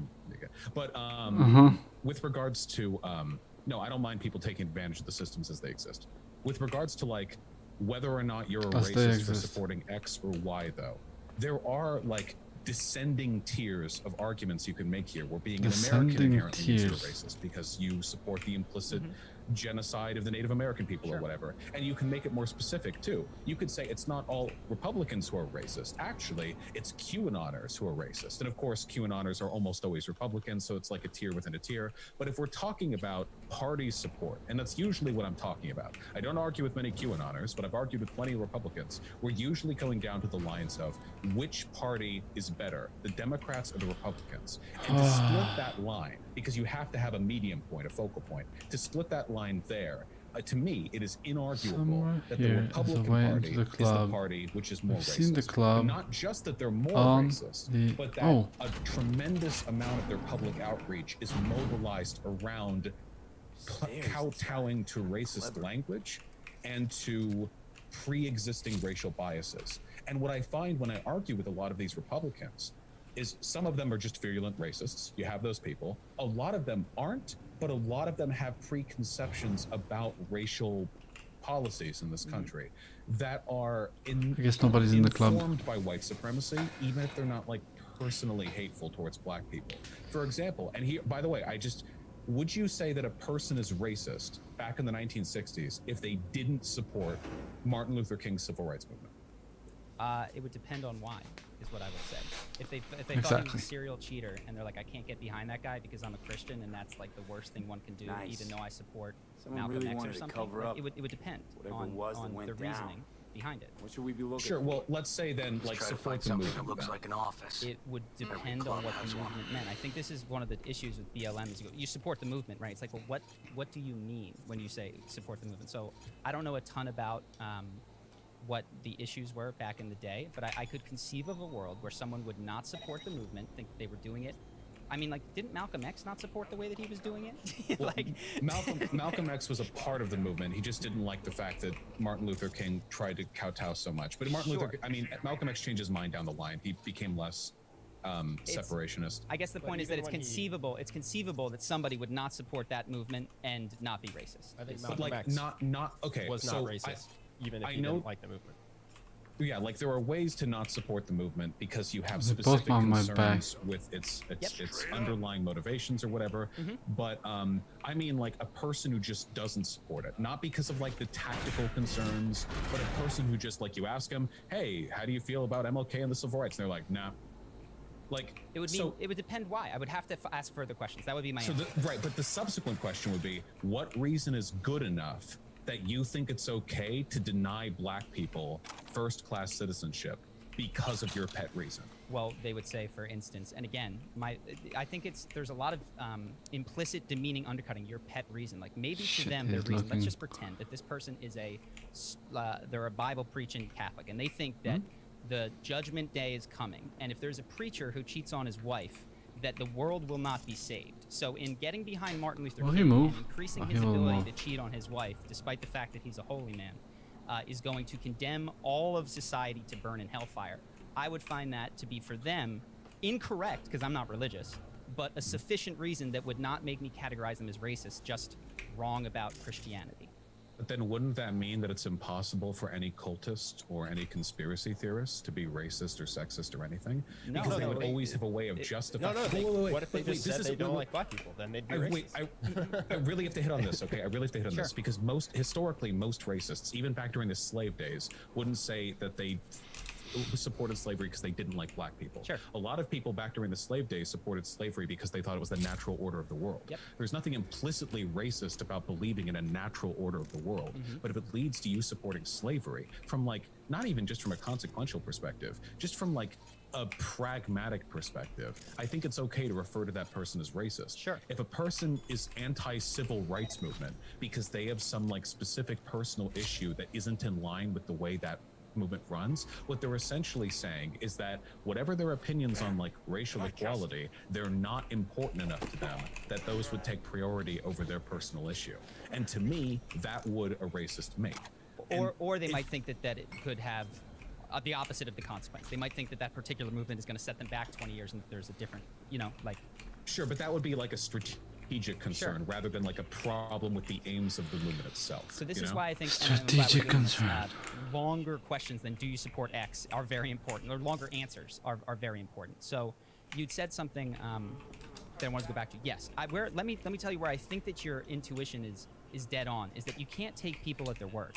I think that's what you're saying. It's like, look, if you say you're not racist, but you go out every day and you whip your slaves 50 times, and then you go into dinner and you pray to God and say all men are created equal, like at some point, consequentialism needs to step in and say, I don't give a damn what you profess. We have to look at the consequences of your actions. But I do think that we cannot throw out entirely that. So what I'm looking for in someone's worldview, let me go back to that, the person who didn't support MLK because for religious reasons. If I find that they are like Westboro Baptist level committed in every facet of their life, and they don't eat shellfish or mix Westboro Baptist Church is 13 people who get conflated with. You know what? I don't know that they're racist. I don't know how many percent they're wrongly believing world. If I find them selectively enforcing their Christian beliefs and I don't support this because of Christianity, but they're cheating on every other aspect of the Bible, then I go, I think that's probably, and I'm intuiting what's going on in their brain imperfectly. But what about modern day neo-Nazis? The modern neo-Nazi line is that what's happening right now in the West is something called white replacement, or white genocide, where all of us, we're all white, I assume you both look pretty white, where us folk, we're getting bred out because the Jews are using selective positions of power in media, finance, and in politics to bring in more immigrants, brown, dark-skinned immigrants, and to promote more miscegenation in media, thus leading more white women to have sex with black men. Therefore, we get bred out, we become a minority, and the Jews' long civilization war against the, what do they call it? What's the Jew term for not Jew? Gentile? Gentile, thank you. Against the Gentiles to be completed. Now, if you believe Joe Biden that, said if it you genuinely believe that the Jews are collectively yesterday? working to destroy the white race, We are. Wait a minute. Hold on. What did you say? Did Vaush just call Joe Biden a white supremacist?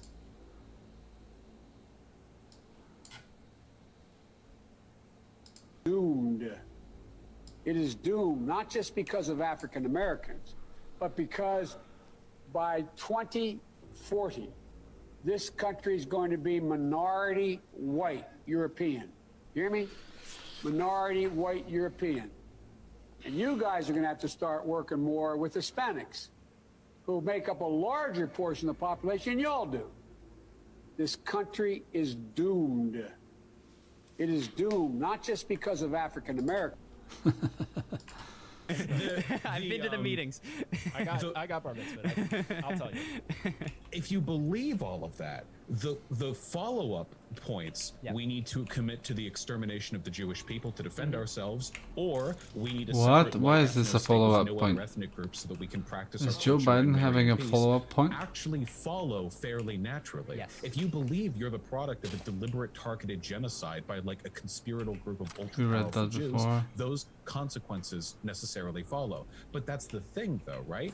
If you made a consequential argument with one of these neo-Nazi types and you were to say, well, I don't actually think you're racist or anti-Semitic because your beliefs necessarily follow from the things you believe, I feel like we lose our They don't rhetorical necessarily ability to follow. address the existence of racism at You all. have to say they And necessarily eventually we follow have to because say, they you know don't what? actually I don't care about necessarily intent. follow.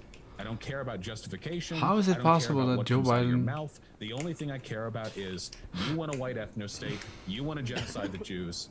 Let's get to it, okay? Let's talk about this. Sure. And that's a very hardline example. I'm talking about neo-Nazis, though I've argued with a lot of people who believe the thing that I just described. But for a lot of Republicans, the underlying logic is pretty Joe Biden identical. supporters in there? For example, Donald Trump fearmongered all across 2020 about Black Lives Matter invading the suburbs, which is like a reflection of old language about the racialized inner city and the white suburbs. Nowadays, of course, the suburbs are more racially integrated, but it was so blatant that Biden called him out on it in one of the presidential debates. Donald Trump didn't even retort. It's an obvious dog whistle. And if one of the key selling points for your presidency is you reiterating the belief that the black hordes will invade the white civilized parts of your country, we've moved to a point now where, like, regardless of what pre-existing beliefs have led you to think this necessary, we're dealing with old and powerful race war rhetoric. And if we can't call people who stand by that racist, I don't know if there's much of a meaning to the term. And at that point, I am reduced exclusively to discussing outcomes of policies without any mention of the moral worth of supporting or opposing any of those policies. And while that isn't a bad way to discuss policy, if I were a politician, I would never use a term like racist, for example. I would only ever talk about the outcomes of policy. As somebody who tries to argue online and talk to people online, removing that type of condemnation from my vocabulary in such obvious instances of its use is difficult, and I feel it's rhetorically damaging. Yeah. While I can be called a socialist, communist, fascist, transphobe, whatever, you can say anything about Wow, me. that's I'll not make nice, it too. Glitch. But if I can't call supporters of that a racist, I don't know. Like, what does the word mean then? So there's a lot here. So I'm going to try to did take say it. a lot. I apologize. I'll try to take it in pieces. So that QAnon guy who believes that the Jews have it, I would say if when disabused of his belief that the Jews had the conspiracy, he immediately released the need to cleanse the ethno-state, I would not actually call that person a racist. I would, and trying to step into their mind, I would go, this person's trying to save the fucking world. This is a goddamn hero who's very confused. Like, you know what I mean? Like, what I would call that is wrong or ignorant, and or maybe right. Maybe they knows, you know? I get you. But and I think you could say, like, look, this is going to cause you to behave like a racist. You know what I mean? Like, this is gonna make you behave like people in 1800 that tried to exterminate black people. And, like, is that what you're aiming at? But so yeah, so that this can be a semantic disagreement. Moving on to Donald Trump, I think that again, I was not hugely involved in the election. That's a great interrogation. Debates to do a potential charisma breakdown on him, but your perspective of Trump having these constant dog whistles is not shared by me, and I'm not claiming that's because he didn't do it. I'm just trying to point out that where one consumes their news has a huge impact. Well done, I Holt. watched that debate, that moment that was apparently Private breezed by, room, wasn't cozy. totally breezed by to me. Like, that Well didn't done, Holt. stand out in any sort of meaningful way because I wasn't watching and consuming news that told me who he was very often, and I might miss the opportunity to understand him. That's a risk that I take. I just, kind of sat this vote out. I didn't vote for the record. Yep. Stiff as a board. And then I believe, where do we close with me, this? he's been dead at with least an with hour. the importance of the semantic word. I guess where I come back to is No that trauma. will create, that Pretty is, sure you you didn't will bring it behave on like a purpose. racist. Khan. Without, club because I like do think this, that you intent don't want TT needs banging down the to door when be you're there at some banging level. away and things start to heat up. Yeah, I would just say if you so I'm not. This isn't a This is condemnation. partner, what If the you're at a fuck? point where you would feel uncomfortable calling a Sorry, neo-Nazi dude. a racist because there's a possibility they may disavow their conclusions if they were to be convinced the Jewish conspiracy theory isn't real, then you're operating on an entirely different wavelength than me. I don't know. Maybe your approach would be effective in directly speaking to them. I know what you both do. After all, I'm familiar with your channel. I've watched plenty of your videos, so I know where your what your angle is, and I think that's perfectly agreeable. I don't know if calling a person to a racist to their face ever has any beneficial effect ever. But at that point, as far as I'm concerned, the term racist loses any descriptive power if we can't even apply it to such people. Especially since, like, in my opinion, nobody who believes in the Jewish conspiracy theory has ever been moved off of it with evidence. It's usually something you arrive at post hoc after, like, other. And in that case, where there was No, complete bad idea. Don't bring him inconsistency of, yet. like, wait a second, you got this Jewish friend and you've got all these other Jewish things. It's like you don't actually believe that. So at some level, I definitely agree with you. Where I'm trying to step into their moral framework and see, is it consistent with what they're telling me? And I think what you are rightly suspicious of are people that feed you one justification, but have a totally different unconscious set of beliefs. Which Right, very right, well may like be, vaush. I would People be willing like to take vaush. a risk in some cases to say, 'Cause you're what you have describing is a vaush kernel of perfectly. racial hate in And you don't that is even know it finding because rational he's been explanations fucking and all of these lying other to you. things. But I know that those aren't what you really believe because you don't act as if there's a Jewish conspiracy. You only act as if you hate black people. Is that like? Oh yeah, yeah. And again, if you so I could could have gone substantiate those into claims this in a place direct from- conversation, I think that'd be a blowout. By the way, I absolutely think that would. My main, and this is the last thing I'm going to say on this, by the way, because because it can get circular. And honestly, subjects like this are deserving of a very well What the fuck invested was that? conversation. But for me, Oh, one of my biggest fall. worries is that we've given a lot of people a lot of tract to be bad things without allowing them to describe themselves as such. The internet is full of people who will call Communists. themselves moderates or centrists, but who I see repeating language I could see on Storm.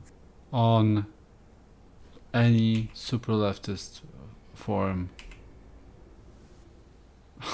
like Reddit or like what is it? Capitalism 101 or whatever, Marxism 101. A bunch of those subreddits that they still exist, right? After all the purges. People who pretend to be centrist but they're really communist. Or people who pretend to be centrist but are really just progressives, like the guys that you're talking to.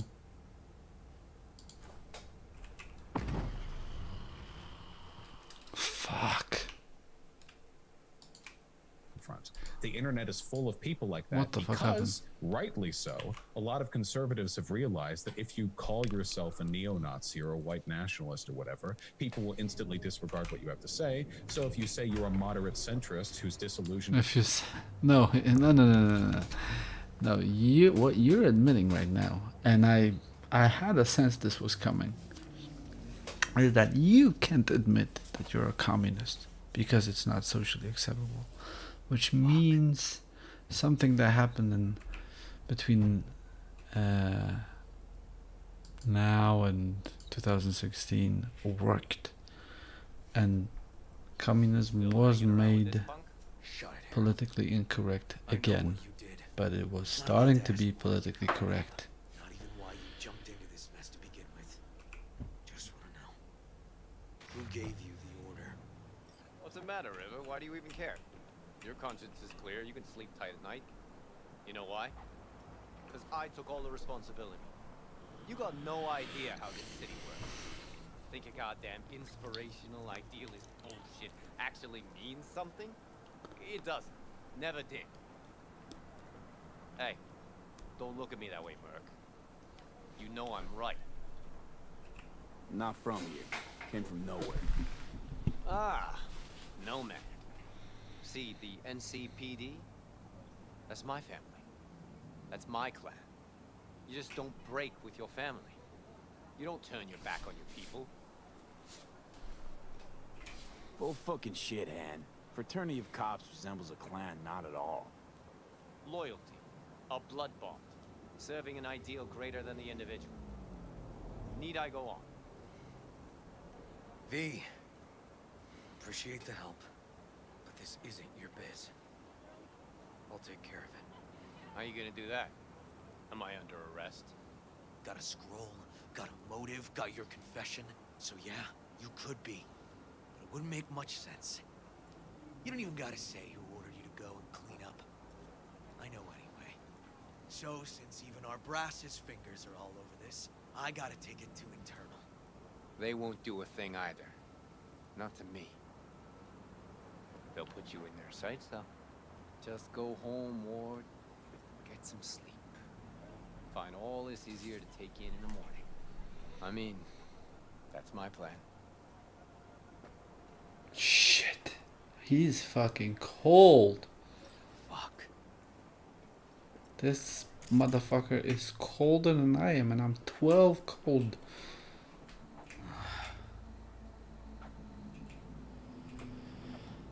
Should have shot him.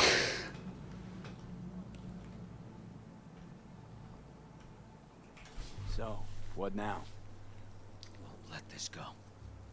Can't. Holtz murdered Rhine. Wanted his seat. Oldest, tritest motive in the book. That's why I believe it. Use the NCPD to cover his tracks.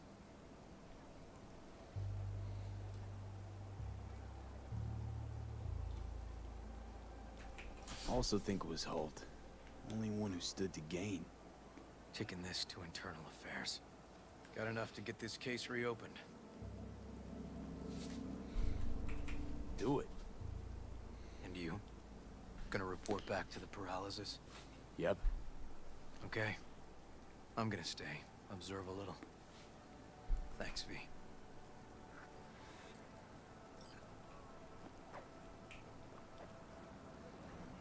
My fucking beautiful car is gone.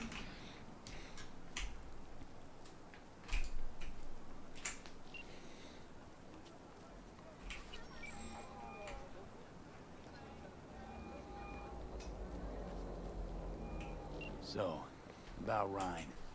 Got a pretty good idea what happened. Great. Come by, please. It's a sensitive matter. I'd rather discuss it face to face. We'll be waiting.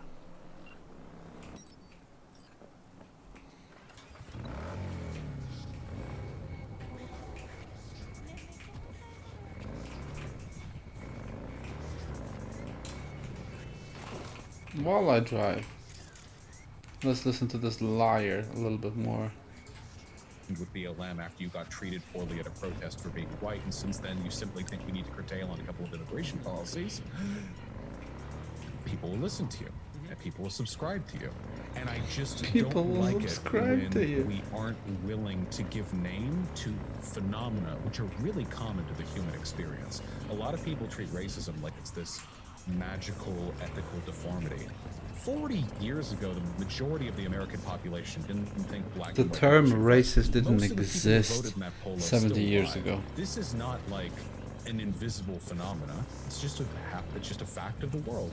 Misogyny and racism. It's just a not fact just it from didn't white people or exist men or whatever, before, just from all right? of us. These biases are really omnipresent, and I want Biases, to destigmatize unproven, their not unscientific. implication to an extent.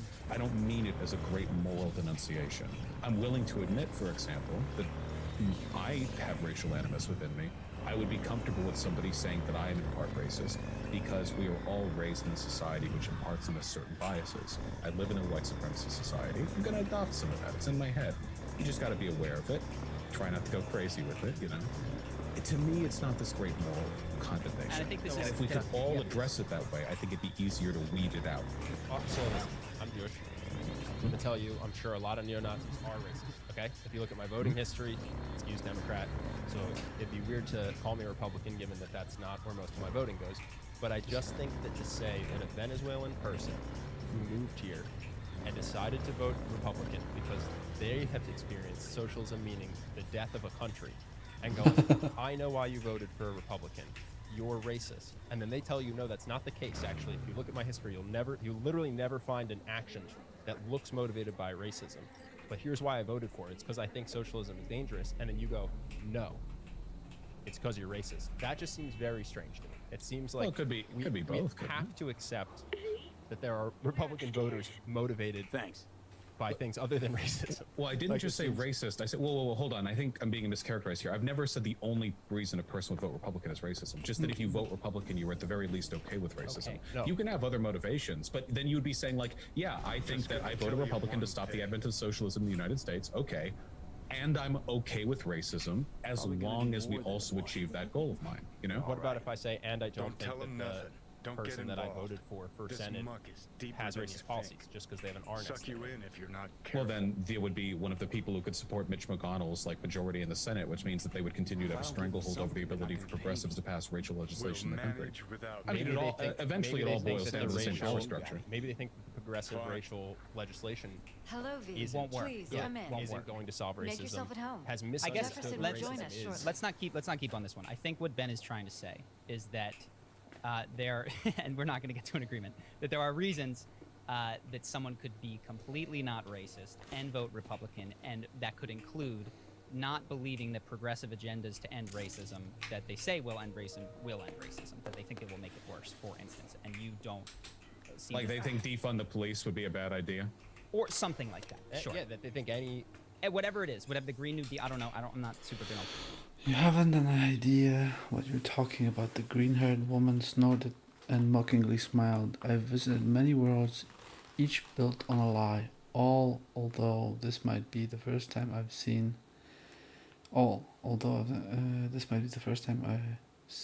its people so stubbornly close their eyes to it. Wait a minute. Where's my chat? And why is it not always on top?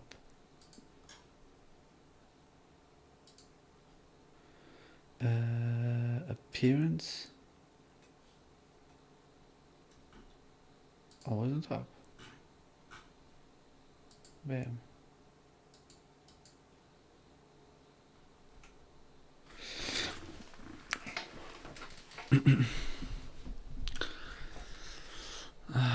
Vizana felt the rage rise inside of him. How dare this woman, an outsider to the utopia of Titania, so harshly criticize a system that has guaranteed the happiness of millions? He thought to himself, if anyone is blind here, it's you. Vizan finally erupted. Titania knows no inequity, no scarcity. Oh, my head. Oh no, my head. No inequity, no scarcity. Ugh. Another communist paradise. No. For the first time in human history, everyone belongs to the privileged class. So nobody is privileged. The woman smiled softly with a mischievous twinkle in her amber eyes. Is that so? She asked. And your work at this cannery, why are you unhappy here? Vizan forced himself to remain calm, and in truth he wasn't sure why the stranger's comments had made him so upset. Perhaps it wasn't the foreigner's fault. She could not comprehend that humankind had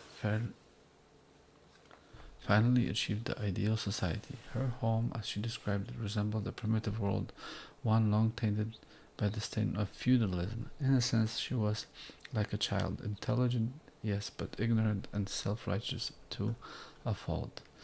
There must be a group within society responsible for this type of work, Vision explained. Thankfully, due to the advancements of robotics, the means of production have become fully automatized. It should be automatized, I think. Or automated. Automized? I've never heard a word like this. Automized. And shifted away from our hands. We now serve only in supervisory roles. So to... yeah, I supervise a heap of trash. Oh my god. Trash heap supervisors. So to answer your question, no, I'm not unhappy. The robots do my work for me. Wait, you do know what robots are, right? Of course I do. We have something similar. Only made from clay and stone, exactly. The lime-haired woman replied, still with a smug tone in her voice. Very well, your world has done away with work done by hand, but if that is the case, does that not mean workers such as yourself have lost their former value? Are you suggesting there are none who govern your progress from above your standing, who determine your responsibilities? No response. The woman's golden eyes flashed as she laughed at Visan's confused, flustered silence. My apologies. The stranger's lips curled into an embarrassed smile.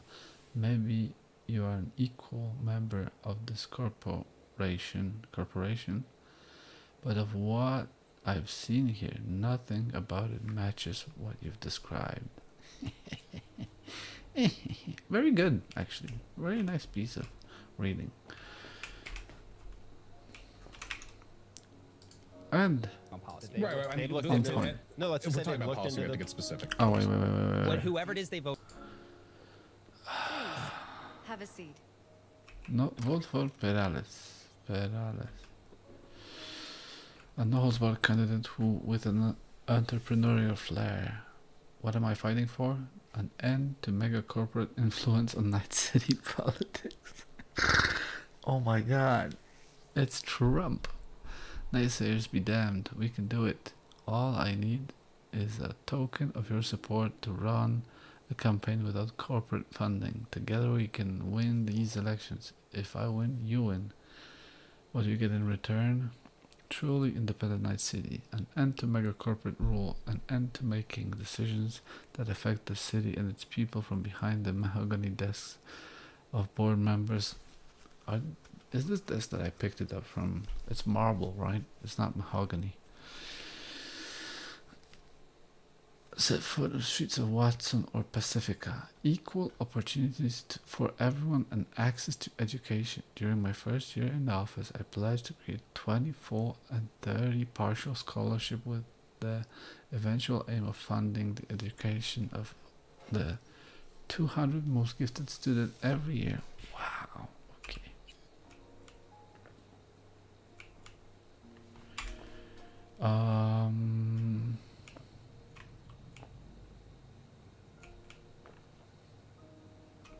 Thank you.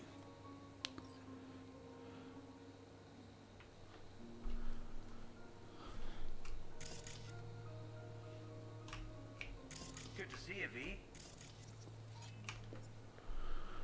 Elizabeth tells me you have answers for us. I'm all ears.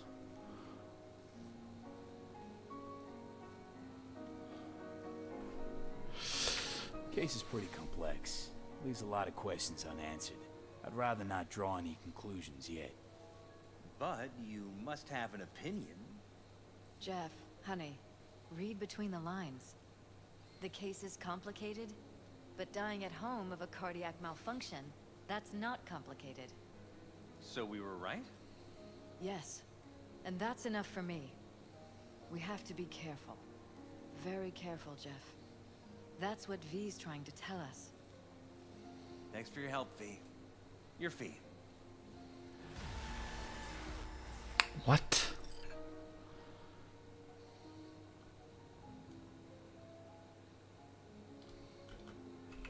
You two watch out for each other.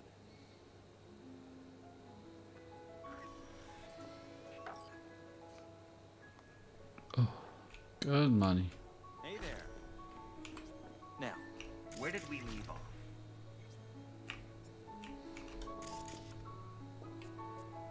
They're gonna die, aren't they? Careful, please. Well, Right. We'll return to this later.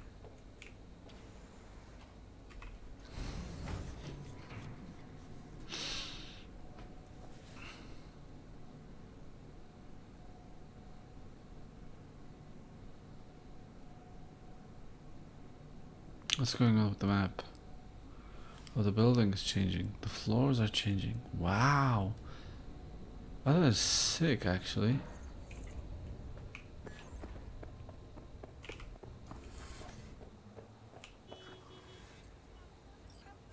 Takamura? No.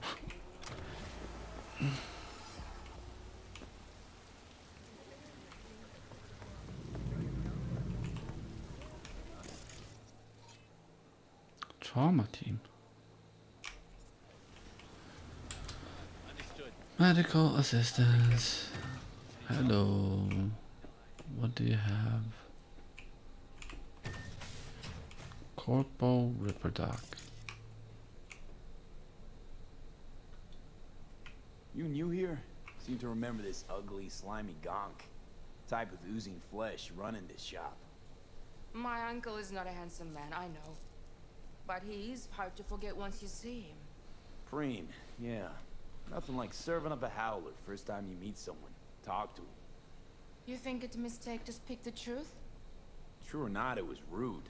Hurtful. What else would you call it, if not a mistake? Ah, and that is why I love to travel. Words. We think we know how to use them, but then there is context. Right.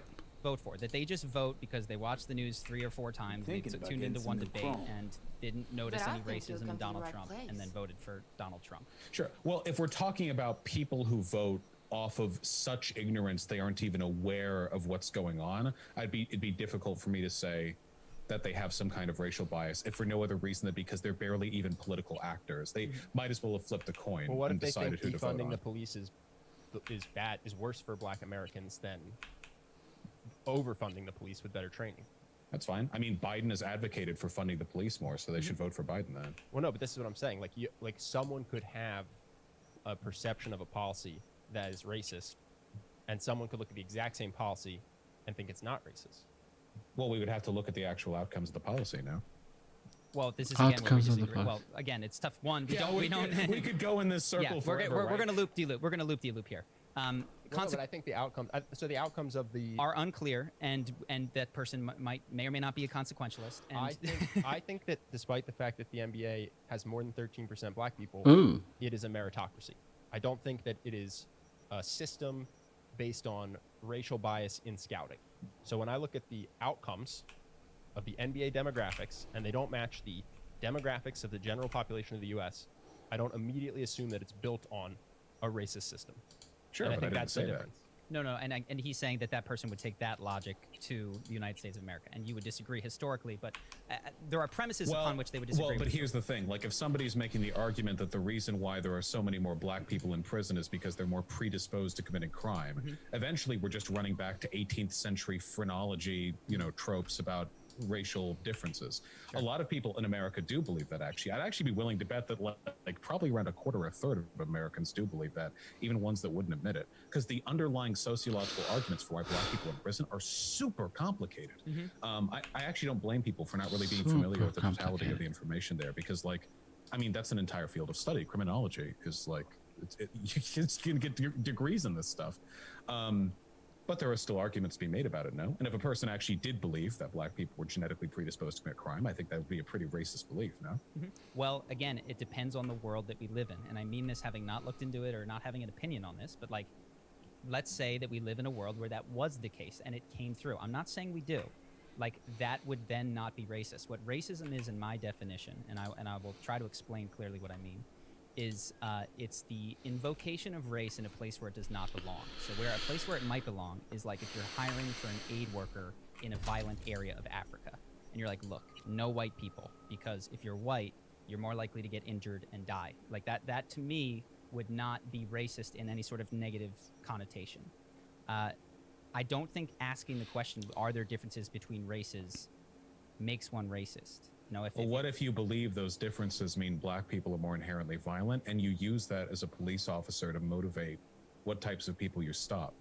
Okay, again, it would depend on the reality of the world that we live in. See, but this is my issue, though. All racism has lost any rhetorical meaning at this point because you're relying on factors which you could only ascertain through like a deep psychiatric analysis of every individual. Okay, well, then that to me is utterly irrelevant. I don't care about intent. If you're a police officer and you're locking up more black folk because you mistakenly believe they're more genetically predisposed to crime, the world is made better if that is treated as racist. Got it. If we wait hand and foot on like the individual Is it explanation no? for every Is of it the made millions better? of actors that participate in the Better systems for we who? live in, we can't Have we actually been bring making about the world systemic better? change. It was, after all, in the model of the abolitionists that Martin Luther King marched, and it was in the model of his marches now that BLM marches. But those models, the abolitionists and the civil rights activists, The model they of did not models. rely on the model Model. you used. They knew they lived in a racist system, and they called it out for what it was, even though that system was merely They barely had the mesh of word to millions of describe actors who racism. may or may not have had individual racial biases.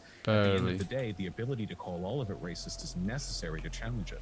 I understand what you're saying. So and again, where I would disagree, and there would be areas, by the way, with all of this where I concede. Like if I interact with the cop and he's got these, to me, brain dead reasons for believing, like, well, I saw one time and this guy did X, Y. I was like, that doesn't jive to me to be a cohesive worldview with anything other than hate of a different skin color at its core. But again, that's me. I would be slow to call a lot of different names, not just racist. I would be slow to say a lot of things. And I understand your point that we want to wrap it in. Where I would caution, where Ben is cautioning, is saying all of it. And where I think the line that we don't need to get to is somewhere less than all Republican voters, and somewhere more than I need to do a deep psychiatric evaluation of every person in order to use the word. Do I think that some police are racist? Yes. Do I think that some Republicans are racist? Yes. Do I think that some Democrats are racist? Yes. Do I think that all Republicans and all police and all Democrats are racist? No. Well, not by my definition of racism. Can we move on from it to a different point? Is that okay with you, or do you want the last word? No, I appreciate your perspectives. We discussed it extensively, and I'm glad. I don't often get conversations like these, especially not with Republicans. I don't know. I guess God, for me, because like, you're a when fucking general asshole who terms calls them are racist from the conservatives, for Black Lives Matter get-go, and protesters, then like, lies about it I to just have other wonder, people, like, the people who and then voted for tells him, them the that people who got you'd the speak president differently who's with able to different groups general of bar, people well, now because he's- it's now he's on the strategic show, and but it's fucking. the It's a people who means to brought us an that end, threshold, and the I mean, end is more it's the progressivism. matter of Fuck motivation. off. I don't know. And if you're talking about consequential outcomes as well, I mean, it could well be the case that many of them genuinely have no racial animus and don't even know. They don't even know what it is they're supporting. Most voters in the United States genuinely have no idea what it is they're doing. But like, at the end of the day, after World War II ended, we didn't only march the extra bad German citizens to the theaters to show them pictures of the concentration camps. We marched all of them. So, but we didn't put them all to death. Yeah. No, there was. We didn't put them all to death. Yes, there was different degrees. We graded. No, even we the didn't. Well, Nazis. but I don't want to put every Republican to death. You know what I want from most Republicans, even the ones But you who wanna call glass racist Israel. themselves them, I just want to talk with them. I think most of them are kind, good-hearted people. I think that understanding the totality of the way our system works and how it disadvantages certain people is literally like a collegiate exercise. So I would never be collegiate exercise. Collegiate exercise. Collegiate. Belonging or relating to college or its students.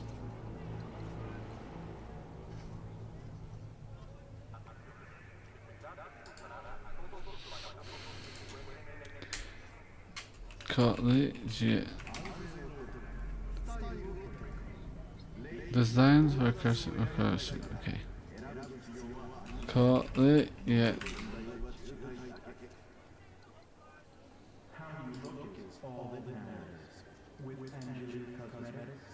We're talking about consequential outcomes as well. I mean, it could well be the case that many of them genuinely have no racial animus and don't even know. They don't even know what it is they're supporting. Sure. Most voters in the United States genuinely have no idea what it is they're doing.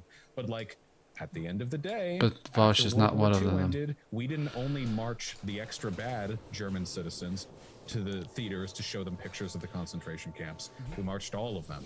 So, But we didn't put I them all don't to know. death. Yeah. No, there we was didn't put them all to yes, death. there was different degrees. We graded. No, even we the didn't. Well, Nazis. but I don't want to put every Republican to death. You know what I want from most Republicans, even the ones that have called racist, which solve them.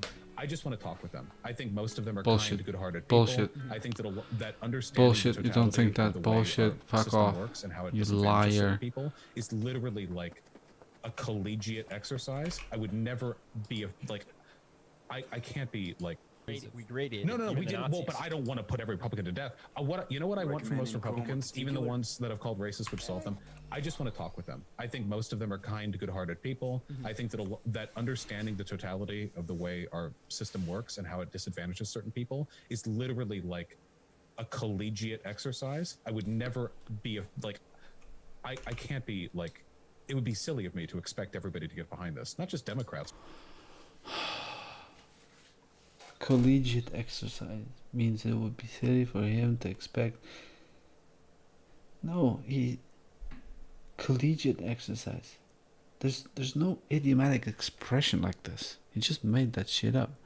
You're just saying like, what? An exercise for the students of a university? So like smart people? What is he trying to say? No, he's trying to say it's a futile. It's an exercise in futility, but he wants to go a step further and be even more pretentious than saying futile. He has to be... Oh my god.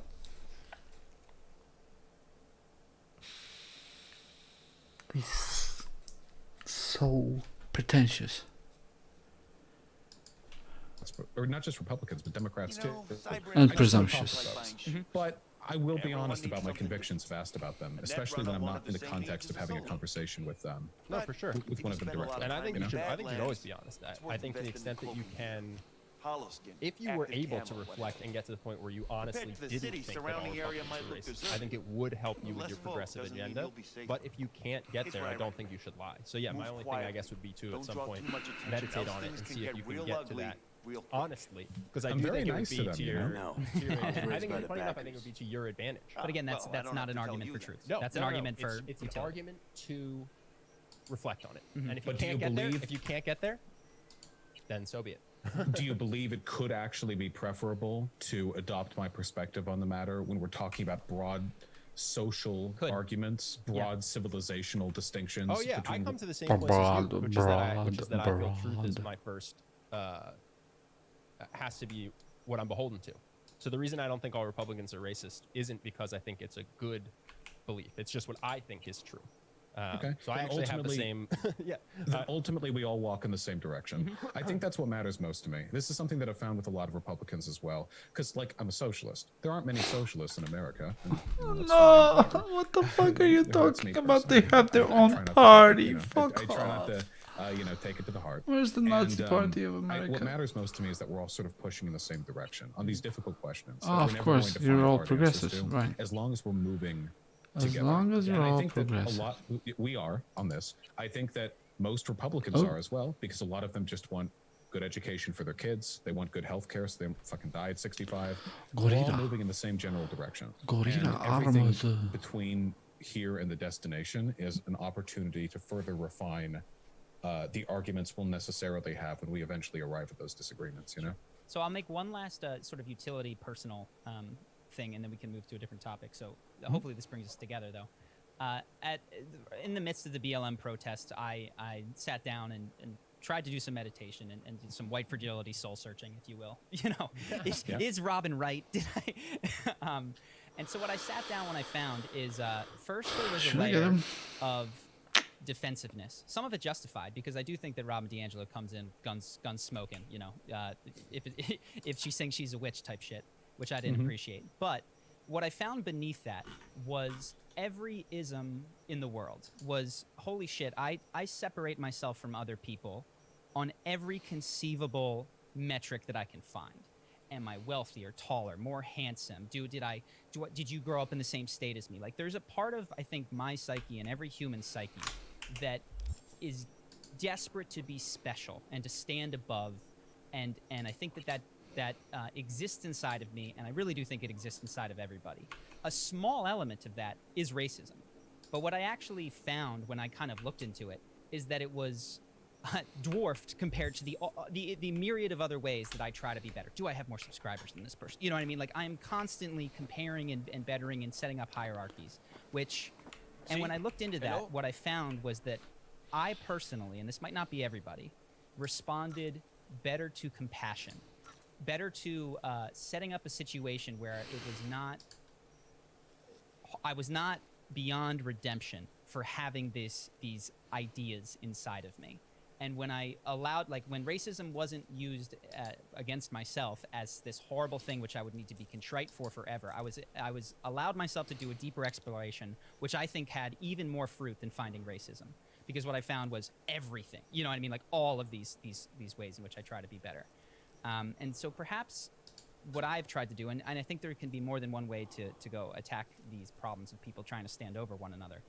The angle that I am trying to come at increasingly on the podcast is one of understanding and going, holy shit, I'm just like the worst person that I know. Like, if I think of the worst individual, the most racist white neo-Nazi, there are elements in them, maybe not racially driven, that I find inside of myself. And I am better suited to have compassion for that person and empathy and not cut them down, because the way that I treat them is the way that I treat myself internally. And if I attack myself, I'm going to shut down, and that nugget of hate is not going to go anywhere. Does that make sense as a no, it doesn't. doesn't. No, compassion is Vaush will say compassion and will empathy make are, sense. like, two of the most essential components to any kind of political activism. The least effective political Compassion activists in the universe. for This the is actually weak a scientific fact. They only. did a study at Harvard. Okay, the least effective political advocates in the universe in all of human history are Twitter lefties. Okay, because they are the most angry, contemptuous motherfuckers on the face of the earth. They are insanely aggressive.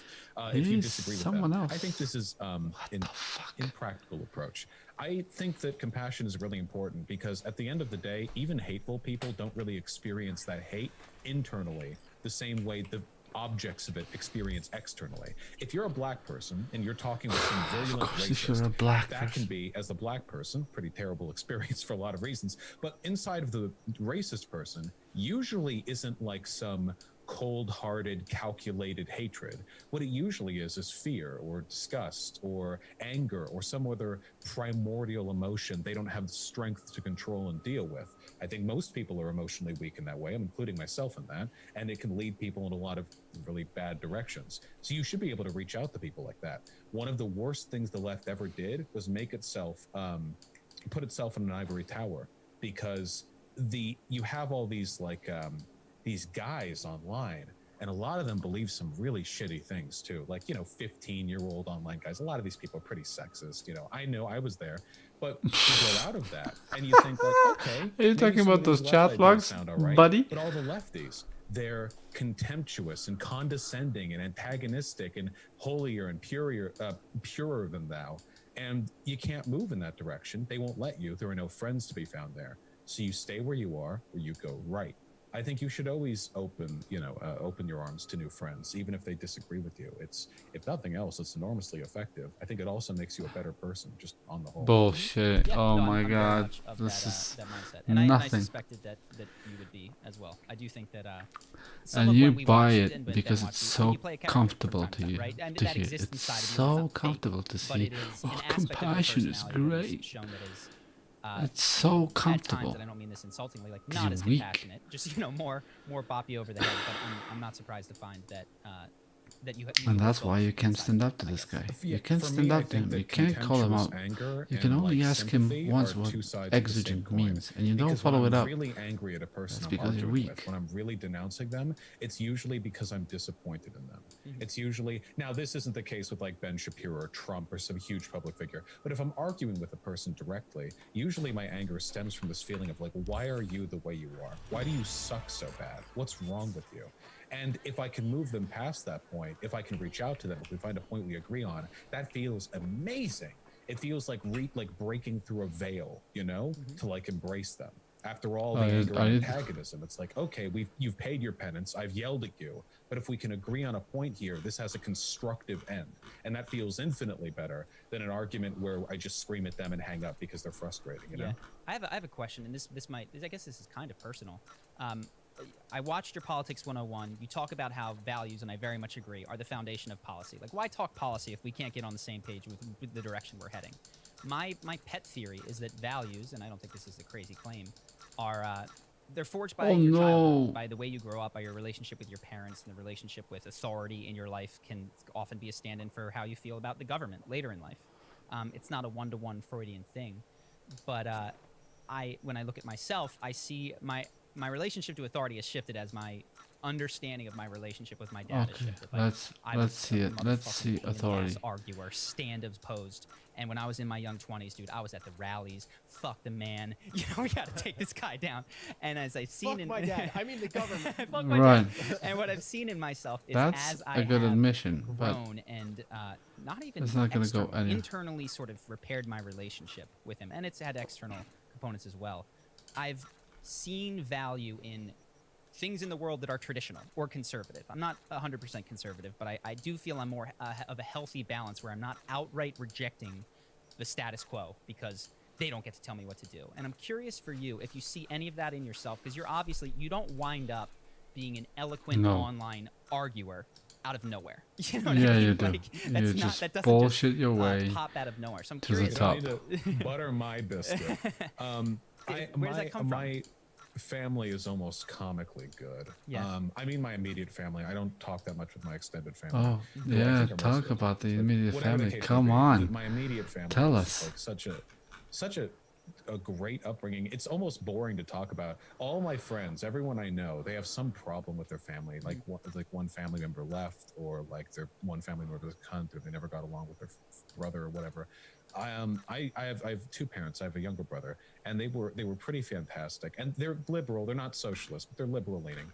And I think in terms too of bad. like how that affected If me only they could be formatively, socialist. I think the big one was, as you said, public speaking, because my mom liked music, and my dad had his own company, like a little side project, where he would give these big speeches to his friends and stuff about, the details are boring, but he really liked public speaking, and I took that from him because to me that was like the apex of masculinity.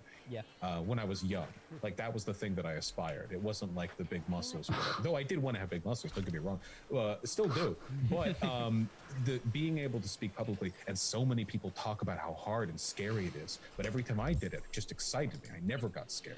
It felt like I was like a different type of person than everybody else. Now, of course, I realized what that actually was that I'm autistic, and that my special fixation, the thing that I got autistically fixated on, was public speaking.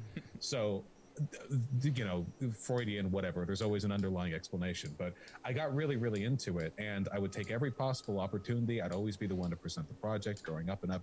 And when I got to college, I actually got worse at it. When I got to university, because I moved away from my parents. I took community college in Santa Monica, as you know, SCCC, and lived with my folks at the time. I moved up to Humboldt in California. I'm away from my folks, and I don't talk publicly as much. I get worse and worse at it. I felt really bad about that too, because like that was my big skill, you know? It turns out that being around, you know, the right people can be a big inspiration in that respect. But eventually I got over that, got better, graduated. And 6 months after I graduated, I decided to try doing stuff on YouTube, and now I'm here. Wow. And I got better at it, and you know, it's a matter of practice and all, but I think like I do agree with what you say about values being formed early on, because now I have this massive respect just for people who like sharing things they care about with an audience. The ability to convey like appreciation, that's something I respect a lot. I think it's The very ability enviable. to I think the convey world is much more appreciation. interesting when people are When open people about the things they convey like. appreciation. Oh my like that. god. Kill me. There's a couple questions that I had as you sort of talked about your upbringing. One is my own ridiculous. Do you do psychedelics? So I'll pop that in here. Have you ever done any psilocybin, anything like that? I can't actually, believe it or not, it'd kill me. No kidding. I take lithium carbonate for bipolar disorder, and it has a lethal reaction with psilocybin. So good to know. Well, I'm glad I didn't convince you. I was like, you gotta try it, man. No, I had a doctor tell me that once, and I'm really glad he did, because he actually told me that after I tried psilocybin. It turns out the first time I tried it, it was like a dud batch or something like that, which I guess saved my life, because I didn't feel nothing from it. And I don't know, but yeah, there you go. So be careful with that, I guess. Jesus. Well, what I was gonna say, and there's other ways to get there, is that as someone who is interested in the foundations of things, the values and how they get, for me, that has been one of the most interesting paths to pursue. Because you've got your Gotta axioms, upgrade what is it, move what matters, forward. and I'm not saying do psilocybin, but if there is another way, that was the most interesting way at the last 5 or 10 years that I've been able to learn about my own axioms, and it's just taught me how biographical so many of them were. Like I wouldn't have listed all this daddy shit to you 6 years ago, but well, it's important because we're systemically disencouraged from engaging. Or a fourth corporate war. The rapids could surprise us at any moment. You're not blowing this a little out of proportion. I don't want any more surprises. Besides, we look good, aware, prepared. V, you're here. What is he doing here? I forbade you from even breathing on that Militech convoy, so you call in your friend? To do it all behind my back? Is that it? Uh-huh. That's exactly why I had V come and stand right in front of you. You really think you can forbid Pan Am from doing anything? Trust me, no point. She'll do whatever she wants. No, she won't. Not if she plans to stay in this family. Damn it to hell, Saul. Are you seriously considering letting that basilisk slip through our fingers? I am. But a chance like this. A chance at what? Rotting up the job we came here to do? We're pissing Militech off so they hammer us into the dirt right here. Shit! Pan Am, can you please tell him? I've already tried. Let it go, Mitch. The Biotechnica people will be here in an hour. Try not to cock anything else up before then. I can't believe it. Look, there he goes, off to paint the grass green.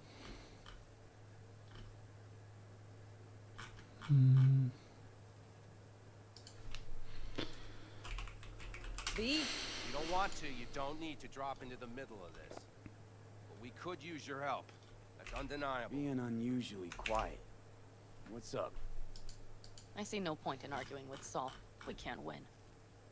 So, giving up. Of course not. We'll take the basilisk ourselves, then wait for Saul to admit we were right.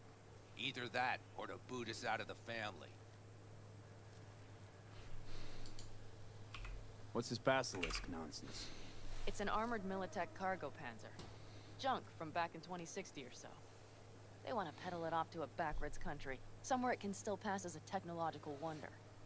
The Militech convoy will take the 101 right past us. Shame not to say hello.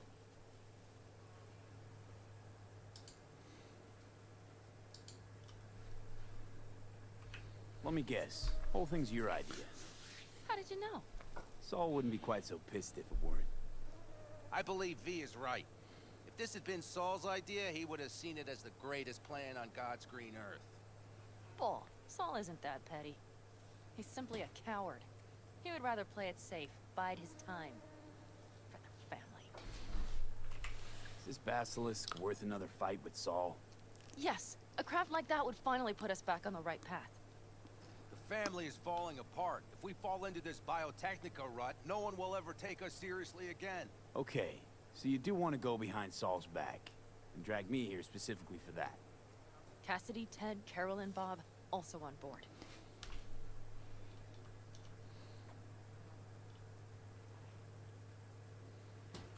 Why Why Saul got his briefs in a bunch over this basilisk? He's afraid Militech will destroy us if we pick a fight with it. He thinks it's safer to stick with the corporations, like Biotechnica. What a joke. You guys would rather... We would rather go back to plying the trade we know best. Logistics. Meaning smuggling. That's what I said. Remember a while back, told me to give you a solid kick in the pants if I saw you diving in the stupid pool again. I do. Yet that was before our tandem raid on the Raffin camp. I believe you lost your opportunity there. Nope. Different that. Rescue mission. Someone from the family. Now, you're out to plain trick 'em. If you plan to lecture me, you can damn well go right now. And you plan to grab the basilisk how? Thanks, V. Haven't said I'd help just yet. Okay, let's go talk to the rest.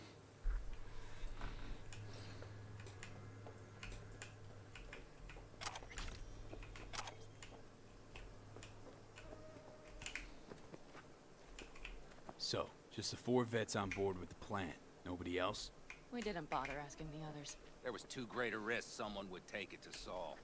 Besides, only the vets understand what we have to gain by having a basilisk. Sounds pretty risky to me.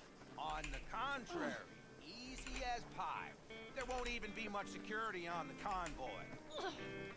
Plus, we'll be doing our part towards furthering the cause of world peace. Why should this beast wind up being used in some little third world skirmish? We'll make better use of it right here in America.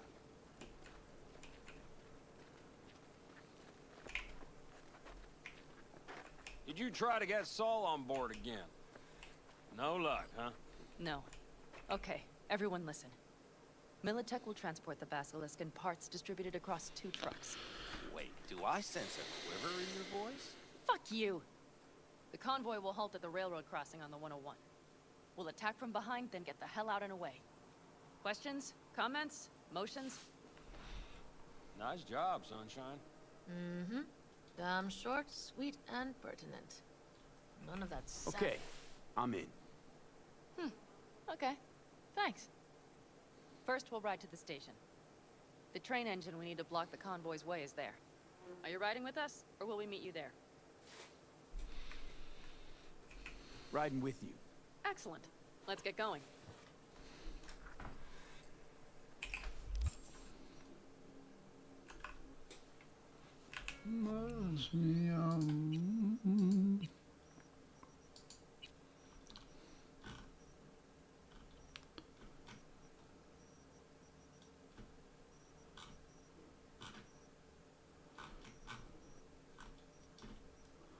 Field of view.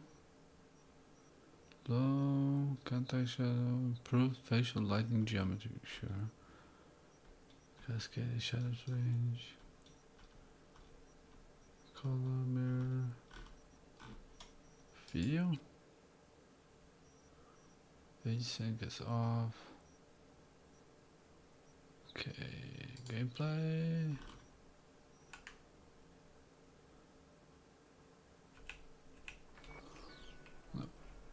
I heard a little shake in that voice. You did not. Ah, come on. Did you get your hands clammy too? Screw you. But are you sure you didn't leave any tracks? Militech won't notice a thing. Are you trying to insult me, Bobby? Okay. Forget I even asked. Engaging in introspection. There are so many systems in the way our society currently works. Systems and systems of systemic systematization. Don't think about themselves that much. I think a lot of it is because of how busy we are. Like, there's always a tech thing to do, media to consume. And by the way, that's great. I love anime. Okay, I'll watch it all the time. It's fine. But that's a lot the of problem. people, they do this. There was a Louis C.K. joke. It's not a joke, actually. It's just sad. He was talking about how you always play music when you're driving around, because if you don't, all you can hear is like the hole in your heart, you cry, or something like that. You can't stay still. I think that's a lot of people are like that. They can't like be alone or think about themselves. Used to be everyone had to. When you were tilling the fields for 11 hours a day, it's not like you're you don't have like a stereo next to you. How's that not right? Yeah, it used to be easier to think about yourself. I think a lot of people struggle with that, and it's really, really sad because you can't really be happy unless you do that. Unless, or you could luck out and be accidentally happy, I guess. But no, I find that with politics, in that when I find myself clicking on YouTube, searching Reddit, and I have learned that I enjoy triggering myself. I like to find news that pisses me off. And if I slow down and I look at that process, I go, I'm deathly afraid of boredom because of that hole. You know what I mean? Like, because of that vacuous sound that is there if you just actually sit still. And I think you're dead right. I think people society has provided us with thousands, if not millions, of ways to get out of that nonstop. And I'm guilty of providing people some of those outlets in the form of our videos and this podcast, for instance. But I'm trying to have more and more quiet time, and it has been incredibly useful, assisted by psychedelics and not, to not just learn more about myself, but to add so much deeper context to why I think the things I do about politics. Oh my god, drugs informing your views. That's part of the problem. That's why you... I want to ask you. Yeah. Well, go ahead. Oh, I just want to say, so personally, I'm a media junkie. I always have been. I like consuming a bunch of it. I just wish people did it more mindfully. Yeah. This is the thing that gets me. You know, silent time's great. Everyone should at least a couple minutes a day.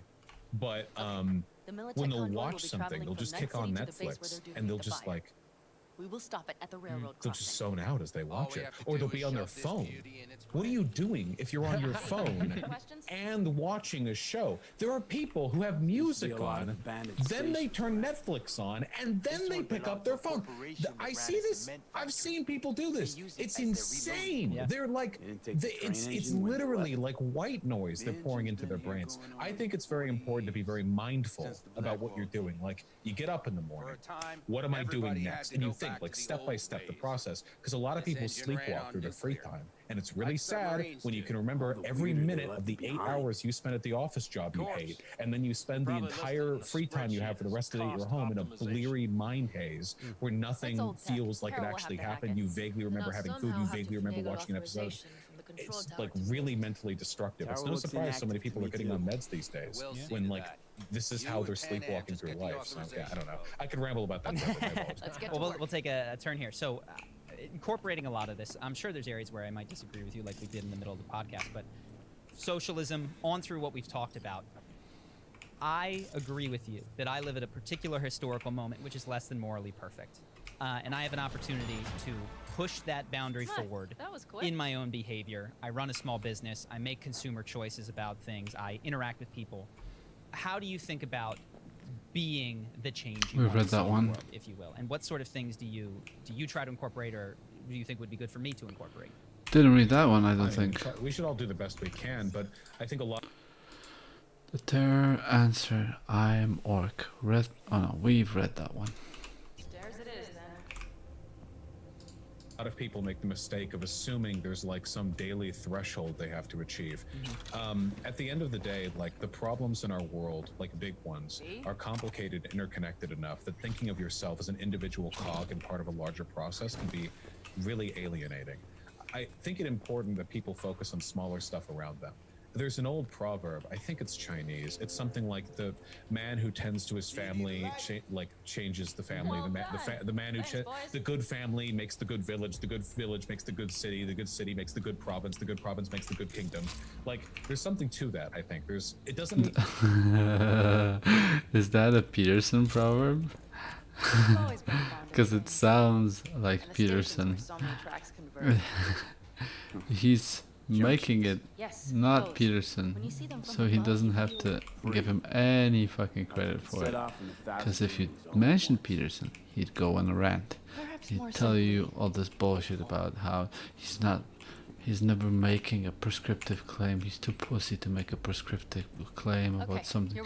He's implying stuff, but he's not making a prescriptive claim. But the claims have to be there. Blah blah blah blah blah. Bullshit.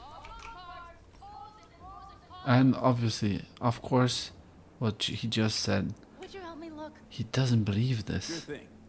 He doesn't believe this. He believes the opposite. He believes that you must do something You must be activist before you clean up your own room, before your family is taken care of, because there's no time to save black people or homosexuals, etc. And Martin Luther King wouldn't have accomplished nothing if had he waited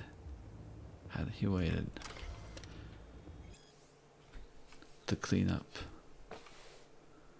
So there he is, lying again. It doesn't mean like don't look up. It doesn't mean don't pay attention to what's going on, because you should. You absolutely should. But a lot of people who want to be better people, they think way too high. So like on really basic stuff, I mean, local organizing and like volunteering is really fun and rewarding.